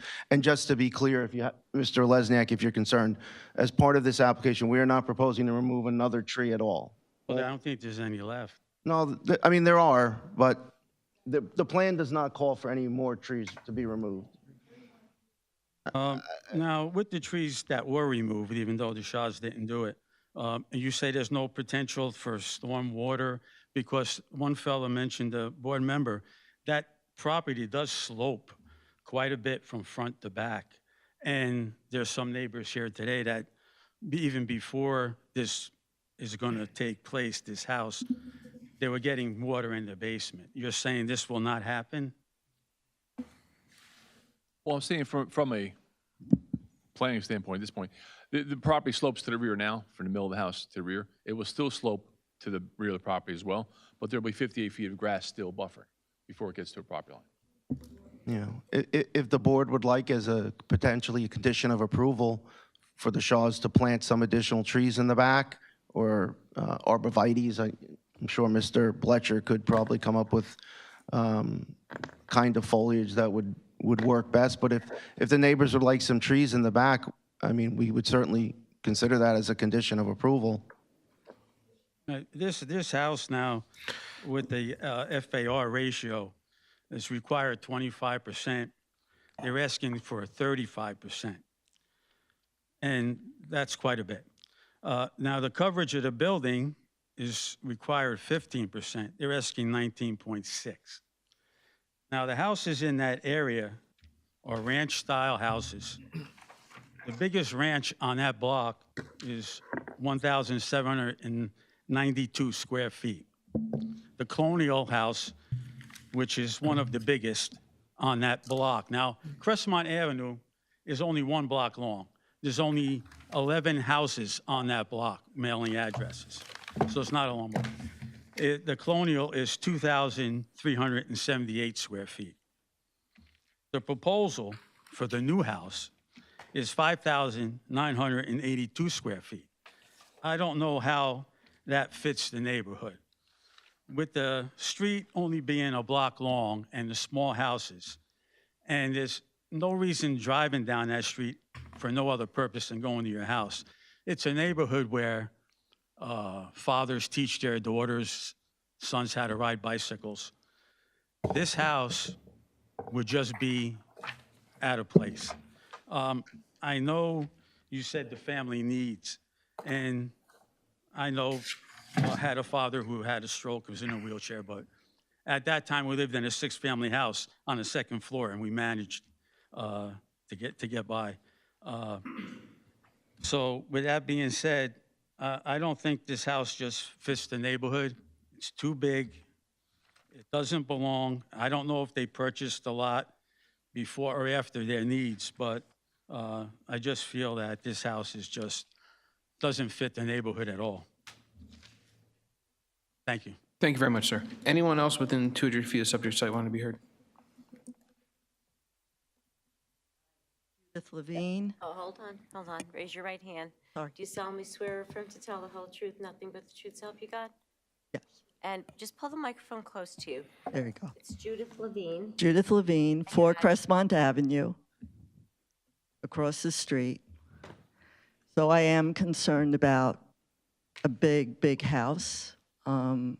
I walk the block, and there's nothing like that. I'm in a split, and there are ranches and stuff, so I don't know where the big, big houses are that were being mentioned. So which house on Crestmont were you referring to that was big?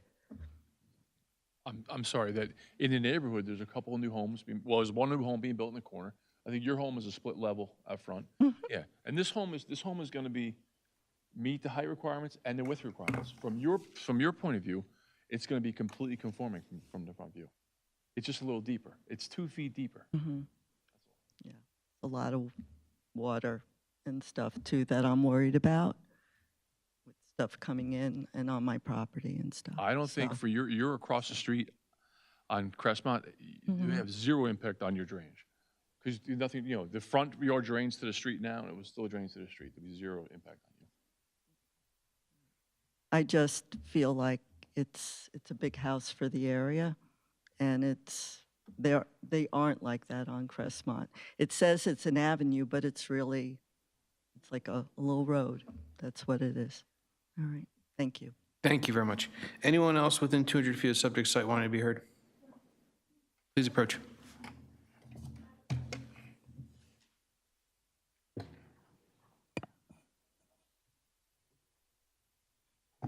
Ma'am, raise your right hand. Do you solemnly swear or affirm to tell the whole truth, nothing but the truth, so help you God? I do. If you can pull the microphone closer, state your full name and provide your address. Barbara Lesniak, 7 Crestmont Avenue. I just had a question about the D variance. What is this D variance? Can that be explained? Certainly, I'll ask Mr. Dupont. Yep, so that's a floor area ratio. So it's the size of the dwelling versus the lot area, and you take a ratio of it. So you're allowed 25% of the lot can be size of the house, and we're asking for 0.35 instead. That's Why do you need so much more? well, as we said, we do have an applicant who is an elderly gentleman that does need dialysis now. He needs a little more room and space for himself. Need 6,000 square feet, room and space for an elderly gentleman. That's a lot of room. Well, That's 3,000 square feet up top, 3,000 square feet on the bottom. I live in a 1,500 square foot home. That's 3 times my size of my house. Right. Don't forget too, his niece's family will be living with him too. So I understand that. But I don't think it is appropriate for the neighborhood, for the size of the property. We don't have anything like that in our area. Well, we do. Certain say we have it in our area. We have nothing like that on our block or in the vicinity, that close or that big. There is something on Livingston. I think it's about 7,000 or 8,000 square feet. I call it the Jetson home. It's huge. There's also one on Greenwich, right? Yeah, there's one agreement. One, Behind- something was just built on Greenwich. I Okay. don't know how big that house is. Do Okay. you? No, but there's a I'm large house asking. under That construction house right is now on right Greenwich. behind Ma'am, me, hold but on, hold on. We have a reporter who's taking everything down. Only one person can talk at a time, so I would appreciate if we'd restrict ourselves to that. I need a clear record. I'd like to know how big that house is at Greenwich. I don't really know. And that is the first house that just came into the neighborhood. We're not that big. That house is not, suitable for that area. It's just going to take up, and the concern really too, 31 trees were taken down. Now, 31 trees, if you're worried about pollution, people, climate change, why are you taking down all these trees to develop an area? I can see if you want to go somewhere and put a new development in, and you're building new homes in a new development, but knock down those trees, and that house that's there was just remodeled last year. Just redone, modeled and put back up for sale. And then it was resold and bought so that it could be a knockdown. Again, Ms. Lesniak, I agree with you. I like trees. We didn't take down the trees as a condition. If the board so choose, we would have no problem bringing some of the trees back. And again, I would just say, essentially, this house is within the footprint that's allowed, with the exception of 2 feet in the back. On every lot, there's basically a box you can build within without variance relief. And as to the front and the sides, this proposal does meet it. The floor area ratio is a math equation that deals with density, and because of that, that's why we're here seeking the D4 variance. But again, I think there are some homes that are starting to go up in the neighborhood, not on Crestmont, but on the neighborhood, that are similar in nature. And again, if trees are a concern and you'd like to see more trees put back, that's something we would certainly consider as a condition of approval. Well, I know it has part of the new master plan that came up in July of 2024, that there was a new plan coming into effect where it was also proposed that trees should be built and there should be more tree canopy. And homes should be maybe restored instead of knocked down and knock the trees down. I mean, so it is something that I know that Edison is considering, maybe, when the new homes are now going to be built. I don't know. It's not a bad idea. You're right. I mean, it has to, you have to think of it. You have to think of the impervious area. You have to think about the streets and the streams, and that's another thing. What about the climate change? You had just had 6 inches of water come down. And where did it go? It went into everybody's neighborhoods. Why? Because houses are being knocked down. Trees are being knocked down. There's nowhere for the water to go. Trees take the water out of the ground. I'm not an environmentalist, but that's common sense. So that's all I have to say. Thank you very much. Anyone else within 200 feet of subject site want to be heard? Ma'am? Actually, ma'am, before you go, actually, we have a board member who did, but before you proceed, we had a board member who actually reviewed something, had a question for the applicant. Yes, so. Mr. Dave? I have a question. So if the FAR, allowed FAR is 25%, that should give you about 4,272 square feet home. Write down this number. And you're looking for 35%, which is 5,982 square feet. It's quite large. Are you guys willing to compromise somewhere in between? That's one question. Yeah. Second question is, you said you are ready to do something about the site drainage. You may say bring the water or the leaders, gutters, and bring them out on the front. That's what you said? That can certainly be done. They could bring the roof leaders to the front of the property, for sure. That's one, and maybe a seepage pit and put some water underground, small rain, so it doesn't rain down. We need to hear more about how you're going to drain the site. I don't want to make it worse for the neighbors. Okay, so just, we could certainly, and again, I guess I'm speaking as a professional engineer now, too. If I may, Mr. Chairman, since his qualifications would allow me to qualify him as an engineer, and if he's going to give engineering testimony, and I'm happy to have him renew his credentials, but I think the board's familiar with it. Can we also if it's the board's pleasure, qualify him as an engineer. Your engineering license is current and good standing? It is. You may proceed. Thank you. Thank you. So certainly, we could certainly do some engineering improvements to help the drainage. We could do seepage pits, we could do roof leaders down to a seepage pit or a stone pit in the ground and recharge groundwater like we're supposed to now. Additional plantings along the back isn't a bad idea either. I mean, I was on the property on Sunday, and there's trees there, but I didn't realize there was 30 trees taken out. Additional plantings, perhaps 2 seepage pits, like stone pits by the rear roof leaders, it's probably a right compromise. You create some kind of the earthen berm where you hold the water some, and then slowly it would seep down. Temporary, it can hold like a dam. Along the back property I line. just want to hear from you guys how you're going to make it not I'm worse. thinking we do a stone, I'm thinking we take both roof leaders in the rear, and let's go into the ground, and let's put a stone pit there and recharge the groundwater. I think that's going to take up most of it. I'll hear from you guys, whatever you guys want to propose. That's what I'll do. Board would like to see, what you're proposing. We would propose that, as he's indicated, along with, I think, some additional plantings along the back property line in order to do what you just said, which is almost to create a buffer or a dam along the back. In response to your first question, sir, as I'm looking at this, what we could do is, if we take out the third garage, to make it a 2-car garage, that would remove about 240 square feet, okay?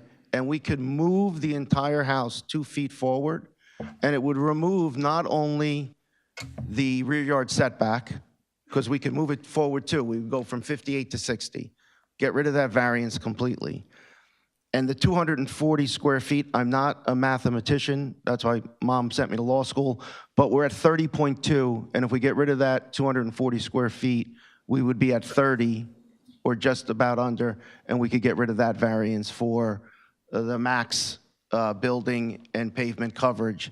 And I think that would get rid of 2 of the variances, make the house a little bit smaller, take away that third garage, which I think is the element of the house that's kind of in the front, address the rear drainage with the 2 seepage pits, as Mr. Dupont testified to, and some plantings along the rear property line. And I think those 2 will not only alleviate any issues, but I think significantly improve it. Is that fair to say? I definitely think that's an improvement over today and certainly. You guys have a full basement as well. It's going to be unfinished, right? You have separate access from the back.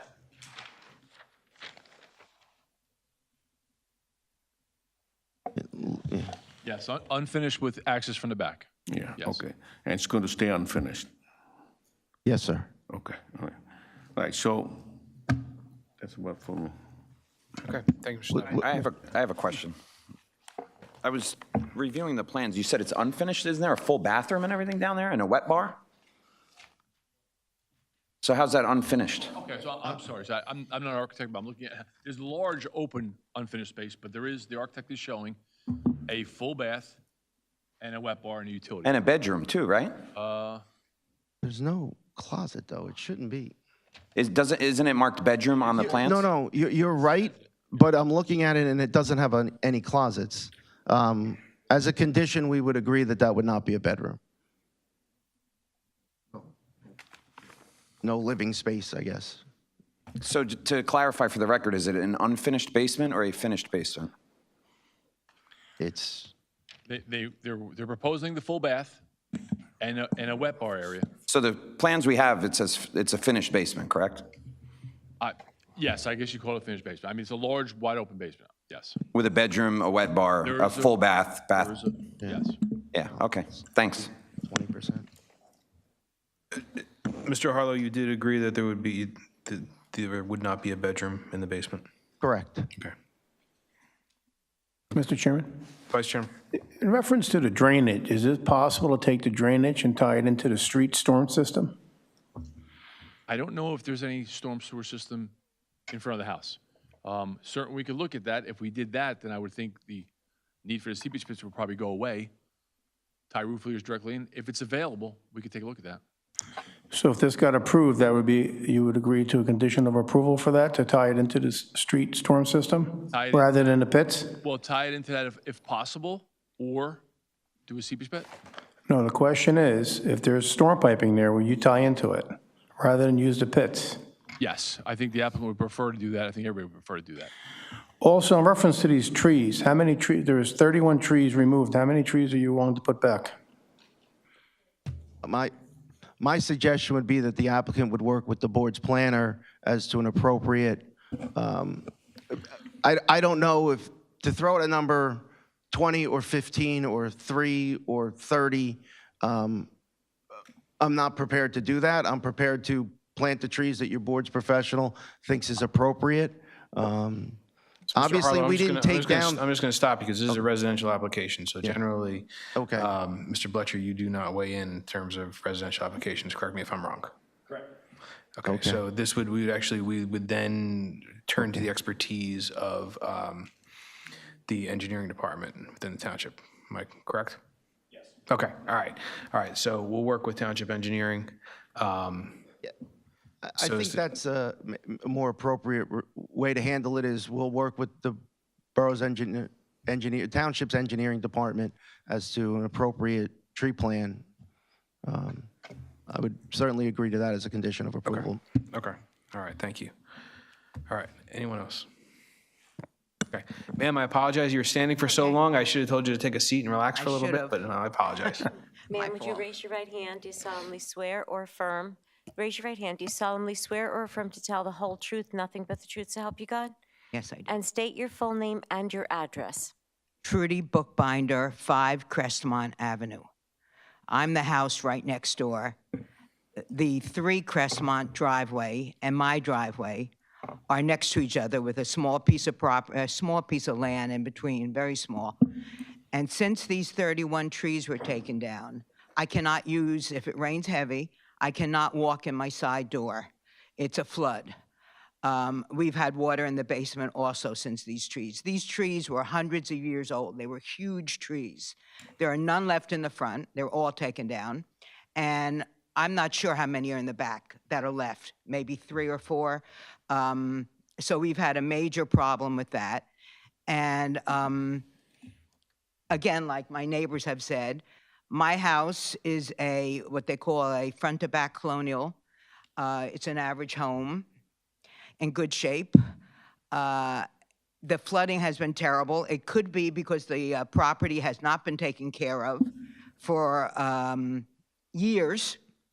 It could be 3 to 5 years. There's no grass left. It's weeds. I had to call the mayor's office, and they took care of it right away to have someone come and cut it. There were bugs galore. I have all these welts on my body when I go out to my car. And they cut the front, not so great, but it's cut because it's weeds, it's not grass. But the back was never cut. So again, I can't even go in my backyard. So between all that and the water problem that we now have, I don't think this is a good idea. And that's all I want to say. Okay, thank you very much. Anyone else within 200 feet of subject site wanting to be heard? Anyone outside 200 feet? Can I get a motion to close the public portion? Motion to close public portion. Second. Motion made by Vice Chairman O'Gorman, second by Mr. Schneider. All in favor signify by saying aye. Aye. Opposed, nay. The ayes have it. Public portion is now closed. Mr. Harlow, have anything for summation? Yes. So essentially, I think Mr. DuPont laid out the required testimony necessary for the board to grant the C and D variances that are sought. In response to the board's, questions and the comments, we've agreed to take away that third garage, reducing the maximum impervious coverage, so we would no longer need a variance for that. If we move, as a result, we can move the entire structure 2 feet closer to get rid of the rear yard setback. So based on that change, this proposal now meets all of the setback requirements. It fits within, so to speak, the box that's allowed. We are certainly happy, as indicated, to address the issue of the trees and to return some of them. Again, the Shaws bought the property as is. They didn't remove the trees. They're happy to try and work with the township to rectify that problem. And either, as the vice chairman indicated, tie into if we have the ability in front, which would be I think everybody's primary goal in this case. If the ability does not exist, then as a fallback, we would certainly do the 2 seepage pits. And again, some trees and landscaping buffering, I guess is what we'd call it, to kind of create a dam in the backyard to prevent that water from exiting the site.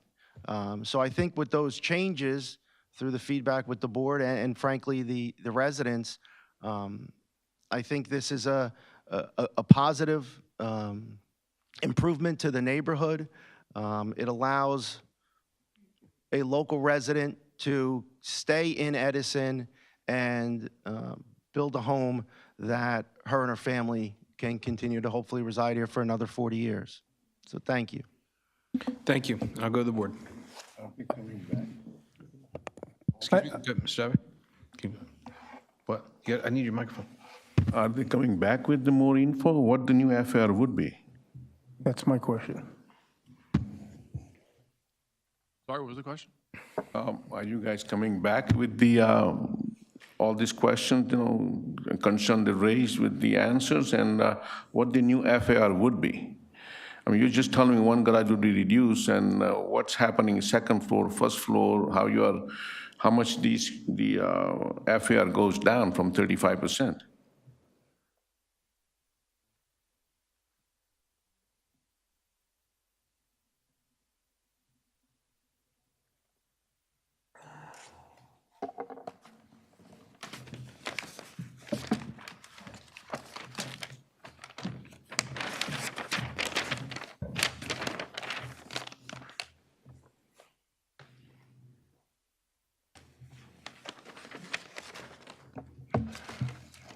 All right, so I think we don't intend to come back, but we will agree to all the conditions set forth so far, and a floor area ratio of probably 0.325 is what we think when we take that garage piece off, we'll be down to 0.325 instead of 0.35. What is it? 0.325? 0.325. And if it turns out that the garage doesn't accommodate that, we'll reduce it to get to that number. But again, it would remove the other 2 variances that were sought. And we will have to submit to your township engineering office for approval of the plot plan. Can you go down to 30%? That's larger than the garage. That's Okay, squeeze the building on all 4 sides a little bit. You'll get rid of most of the variance, and then you're looking for That would probably good, require, generous variance from us. that would probably require me to go ask for a short break to go talk to the clients. You have it. Okay. Mr. Chairman. Want the gavel? I'm gonna go back and take a nap. All right, we'll give you 5 minutes. Okay. All right.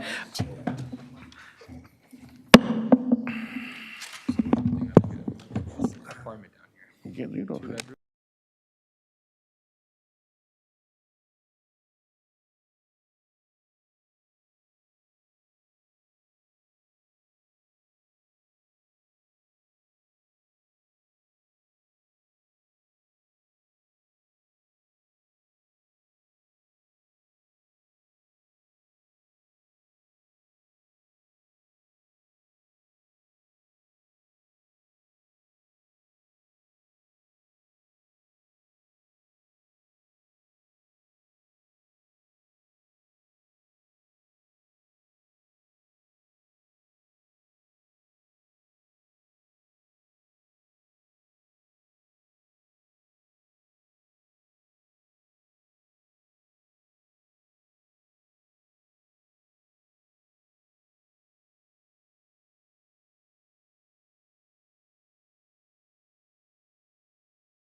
500 feet reduction needed. No. 500 square feet. 800 square feet. Where is it? 500. Yeah, they got it down to 30. So 5,200. Sorry, footprint. All right, we'll go back on record. How the hell did he do it so fast? Mr. Chairman, I had Mr. Arlen. an opportunity to speak to Mr. Shaw, considering the board members' proposals. We would consider or present to the board for its consideration. I presented the board with a document. It's kind of a box that shows a new bulk table, so to speak. Ms. Shaw, I don't know if you want to mark it as A1?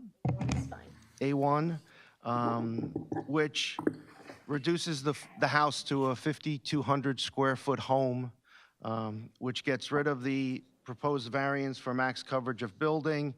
We would get rid of the variance for minimum rear yard setback. It would lower the FAR ratio to 0.3043, which I think is in keeping with the board members' comments, and it would reduce the max coverage of building to 16.6%, which is just over the 15 required.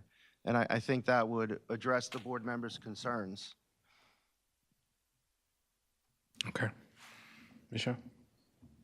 Okay. Mr. Dave? Okay. All right. So we'll now go to the board. Right, Mr. Chairman, Mr. Dave? I'll make a motion to approve this application with the following conditions.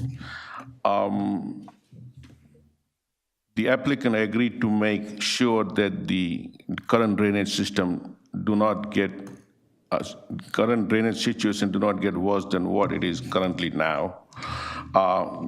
They may add the seepage pit if required. They bring the leaders to the front of the building, create the dam at the back of the property so it would retain the water within the property, planting most of the trees that were cut. Basement will have no bedroom. The basement will never be rented. Applicant also agreed to reduce the FAR to 30.43%, which would give us the 5,200 square feet total floor area versus 5,900 proposed. So it's about 700-800 square feet less a smaller building.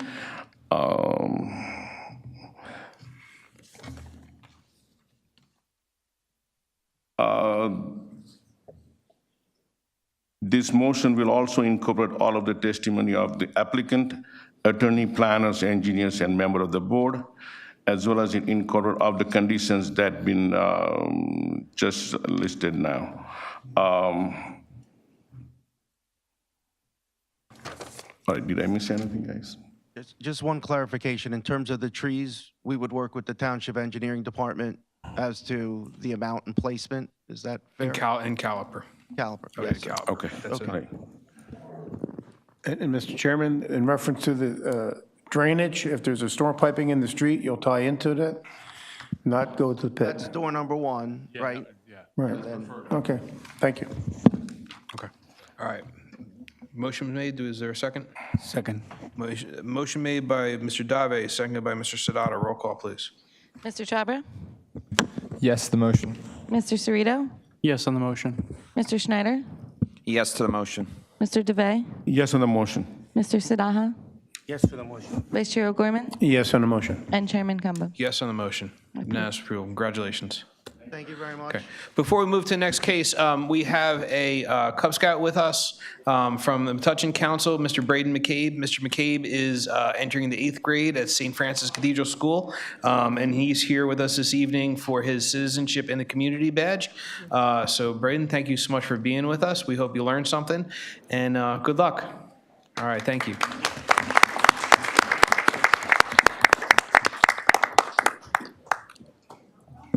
All right, we're going to take 2 minutes just to let the next case set up. I do have some other kids, but primarily for my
The board will return to session.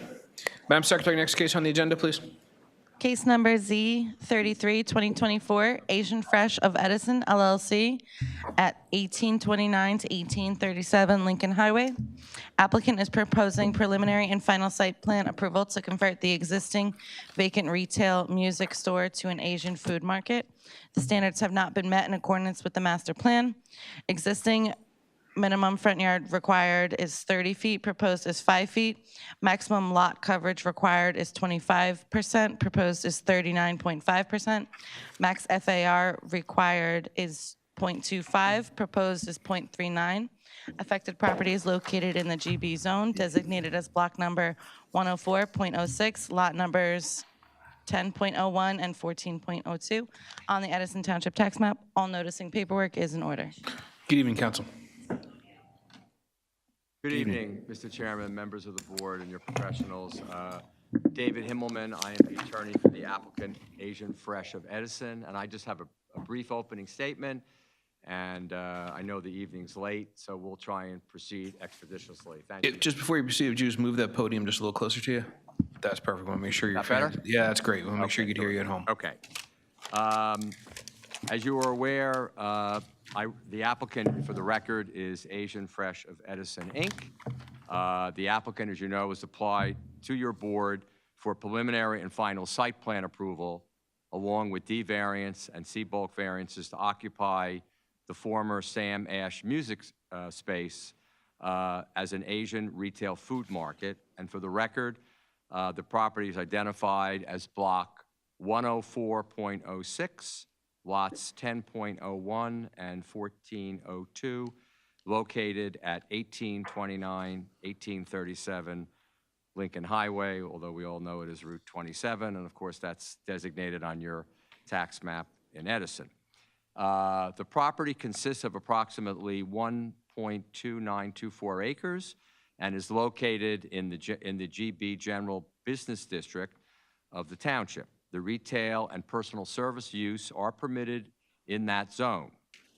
The application consists of utilizing approximately 14,478 square feet of the retail space.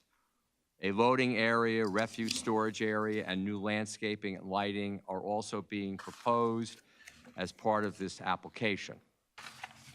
The applicant seeks D variance for maximum floor area ratio, where 0.25 required and 0.39 is existing, and proposed is the same, and that's an existing nonconformity. There are also other C bulk variances, which are existing nonconformities that we also seek, which our engineer and planner will identify. As you know from the documentation and reports submitted as part of the application, the applicant's engineer undertook and issued a parking generation study report after performing a study of similar retail stores. And this was really an outgrowth of the various TRC meetings that we had before we reached this evening. The report, which you'll hear, concluded that the actual field studies conducted demonstrated during peak hours, typically Saturday and Sunday midday, that adequate parking will be available at the property.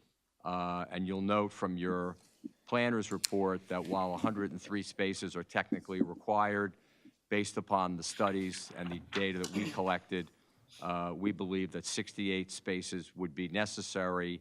We're here, 63 spaces or 62 spaces proposed, and thus you'll hear from our engineer that given the tenant mix of the property and the proposed use, that all can adequately function given the total number of available spaces on the lot. Also, as a result of the various TRC meetings, the applicant also undertook and submitted a traffic impact report outlining how the change in use will affect queuing at the intersection, Route 27, and whether the change in use poses any detriments. The report prepared by McDonough and Ray Associates concluded that reoccupancy of the existing retail building will not, in their estimation, generate significant increase in traffic and will not have a noticeable impact on existing traffic vehicle queuing at the intersection of Route 27 and Plainfield Avenue. The applicant has several witnesses this evening. The applicant, Jan Lee, who's to my left, will testify as to the proposed use and general operations, overall operations of the proposed Asian market. Mark Lieber, our professional planner and engineer, will testify on the site plan and address the justifications for the various variances. Isang Yuan Chen, our architect, is here, who will testify on the floor plan and elevations. And Jay Troutman, our traffic engineer, will testify on the outline and his conclusions in the traffic impact report. And of course, the applicant is prepared to address all of your professional review memorandum and will do so during testimony. Chairman, I don't have anything further, and if the board or you or your professionals don't have any questions at this time, we could proceed with our first witness. Okay, you can proceed. I just want to remind you, it's 9:29. We usually go to about 10:30 and see where we are. So, you know, this is a big application. We want to make sure we give it the due diligence that it deserves. So I just wanted to put that out there. And I understand that, and given the late hour, we will move expeditiously, but also recognizing that we need to address a lot of issues. Appreciate it. Thank you very much. Okay. Our first witness, we would have to swear in Jan Lin, who is representative of the applicant. Do you solemnly swear or affirm to tell the whole truth, nothing but the truth, so help you God? Yes, I do. If you could please pull the microphone Yes, I closer. do. Okay, and state your full name for the record. Yan Lin, Y-A-N, last name's L-I-N. Good evening, Ms. Lin. You've obviously identified your name, but could you also describe your affiliation to the applicant, Asian Fresh of Edison, Inc., for the record, please? Yeah, I'm a shareholder of the market, and also I'm the shareholder of the property that we just purchased last year. Okay, and for the record, the property owner is 1825 Property LLC, is that correct? That's correct. Okay, and you're also a shareholder of that LLC as well? Yes. Okay, very good. And you purchased the property, when you say you, when did 1825 Property LLC purchase the property in question? May 10th, 2024. Okay. Now, while the board's aware of the nature of the application, could you briefly describe the proposed business you seek to have this board approve, please? Yes, we do own a market in Philadelphia. It's a similar size. It's a smaller size. And then we do sell a lot of fresh produce and fruits and Asian-style groceries. So I think Edison, the diverse population fits our needs. So that's why we end up in this location. Okay, and before you closed on the property, purchased the property owner, 1825 Property LLC, what were the real reasons you were looking at as to why this property may have, in fact, met your requirements to open up this proposed business? And the diversity population of Edison, that's really fits our business. And also, were you aware of the prior uses on this property? Yes, I have heard it from the neighbors. This location around 50 years ago used to be a food market and then turned it to furniture store, then turned it to sand mash. Right now, we're just trying to bring it back to the original purpose of the use of this building. And we don't do any addition or to the building at all, but we will renovate because it's outdated. Fair enough. Okay. With regard to overall operations, how many employees do you intend to have for the proposed market, and what will be your hours of operation? Yeah, for this size, we will have peak hours is roughly 10 employees per shift. Okay. And then the hours will be 9 to 9 every day. So that'll be 9 a.m. to 9 p.m., and that'll be Yes. 7 days a week. Correct? Yes, correct. Okay. Now, with regard to the parking, do you believe, based upon your experience with your market that you currently operate in Philadelphia and what you expect to operate here, do you think that the proposed number of parking spaces at the property that currently exists are adequate for the proposed market and the other two existing tenants that are there now? Yes, because I have seen a lot of markets, because I'm in this industry. I've gone to a lot of markets with a similar kind of parking, and they have enough parking. I think we will do too. And also we have our professionals to do studies, field studies to similar market in New Jersey area that shows the proof that's enough. Okay, thank you. Just some other operational questions. What type of deliveries are you proposing for the Asian food market, and what generally will they be for? Okay, we will not have trailers or big trucks coming to the site. And like I said, we do have a store in Philadelphia, and we do have a 20,000 square feet warehouse over there. Big deliveries all go to the warehouse. And by delivering to the Edison store, we will be by a small box truck or vans during non-peak hours, because we have to do business too. So there'll be your deliveries will be during off-peak hours? Yes, correct. Okay. Now, one of the items that the board's professional raised during the TRC and in their memorandum was about how refuse will be collected and arranged for on the site. Could you address that for us? Regarding the waste, I have consulted with my waste company currently. We do have a waste company right now that picks up our trash for the property once a week right now, because we have 3 small tenants in the front. But they have ability to do 6 days a week. Every 6 days a week that I have, they already give me the code. Once the store is open, we will have the waste that's 6 days a week. It's 2 yards trash container. So you have a proposal from a waste and recycling contractor, correct? Yeah, waste industry. It's a waste industry waste LLC. This company we're using right now. And my understanding is we provided a copy of that documentation. Yes, we sent it in few weeks ago, I believe. Yes. Okay, great.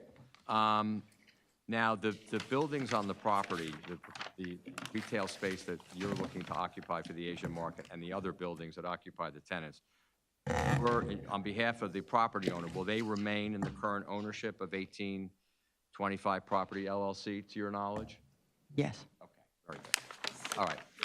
Ms. Lynn, do you have anything else you'd like to add, or anything we didn't cover you think either operationally or any other point you would like to bring to the board's attention?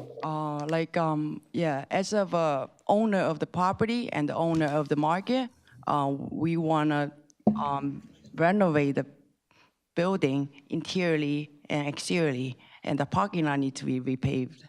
Right, but since a year from now, we haven't done anything besides landscaping. We have that in place, and trash is in place.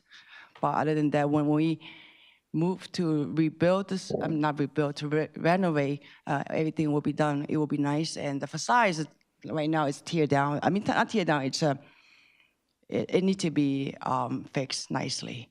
Okay, very good. Mr. Chairman, I don't have any further questions of Ms. Lynn, but you or your professionals might. Does the board have any questions for Ms. Lynn? Yes. Vice Chairman? In reference to your proposal for the waste, what time are they going to pick it up? What time of the day do they pick it up? Right now, they pick up, I'm not sure about this question right now. I have to ask. Be honest with you, I don't live in town, but I have not know what time they pick up right now. But they do offer 6 days a week. What time do they pick it up in Philadelphia?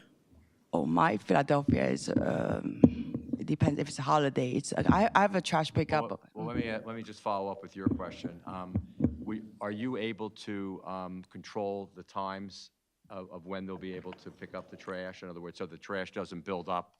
I think that's where Correct. it's going. So in other words, I understand under the proposal, they come 6 times a week, correct? Yes. And I presume that you will coordinate with them and have a set time each day to pick up the trash and recycling?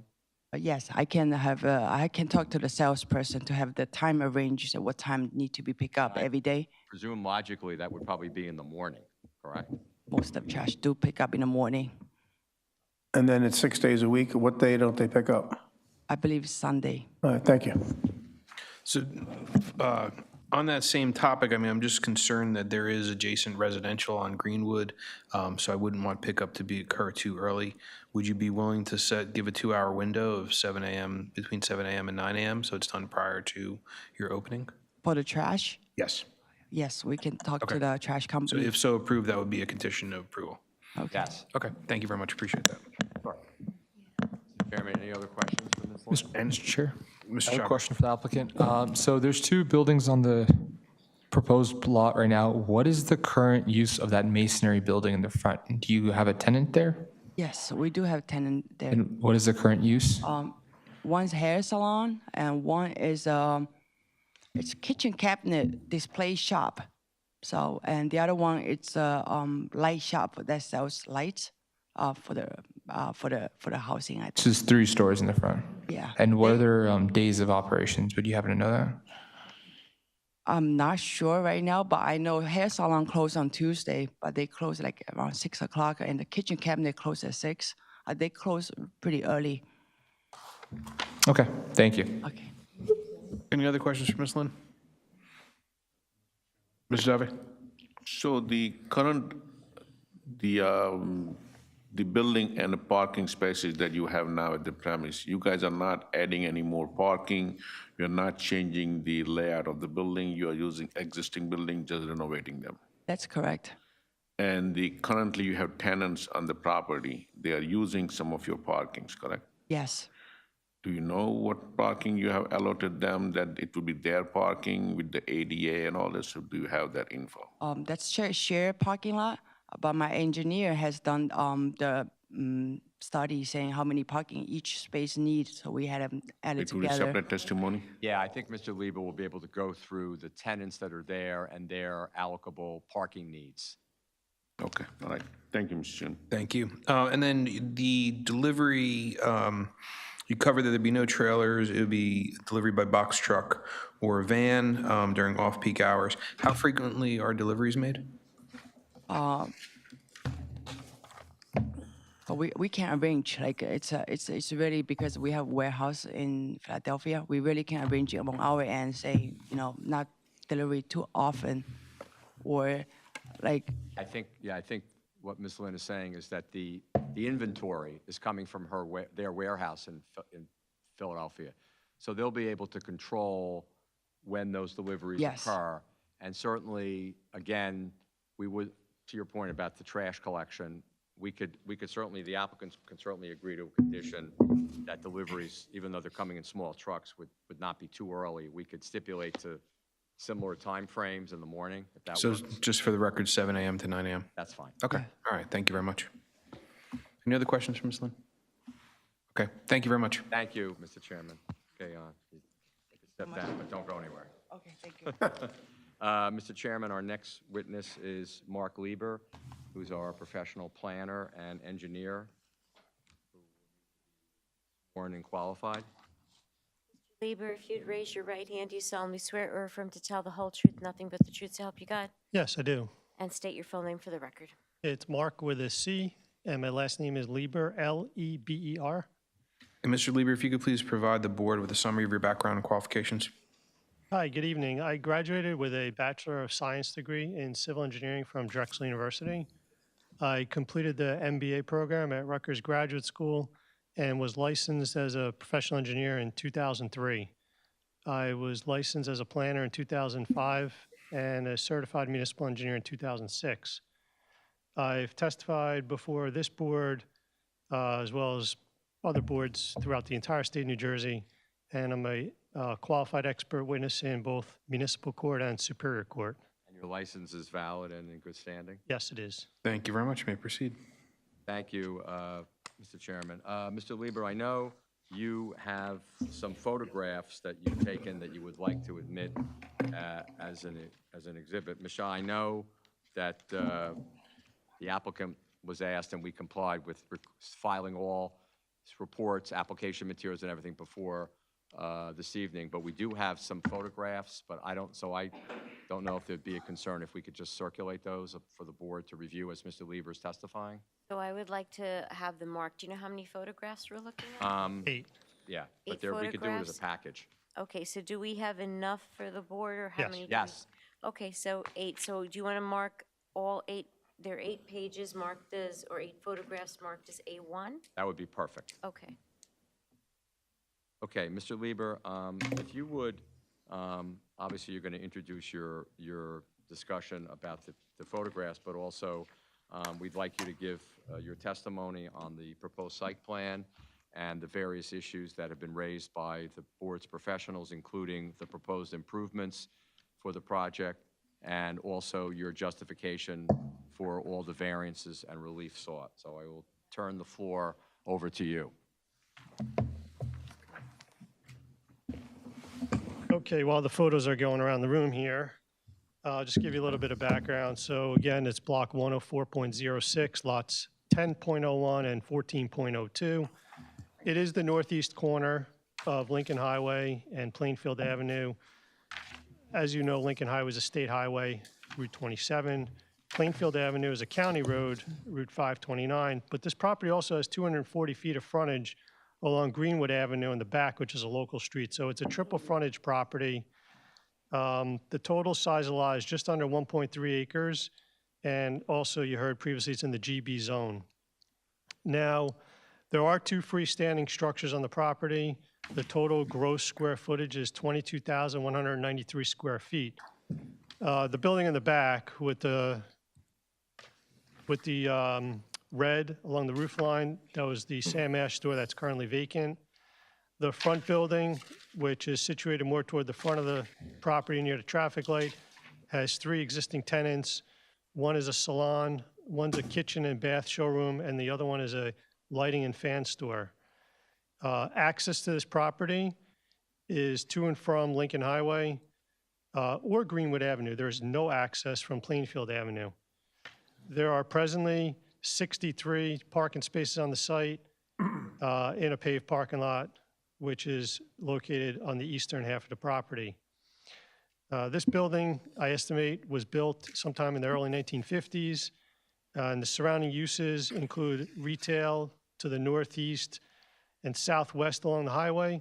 There are residential dwellings to the north across Greenwood Avenue, and there's a mix of both commercial uses and residential uses to the southeast and across the highway. Anytime I present a case, I always take photographs the day of the hearing, so these photographs were taken this morning. So I'm looking at A1. The first photograph is taken from across the highway.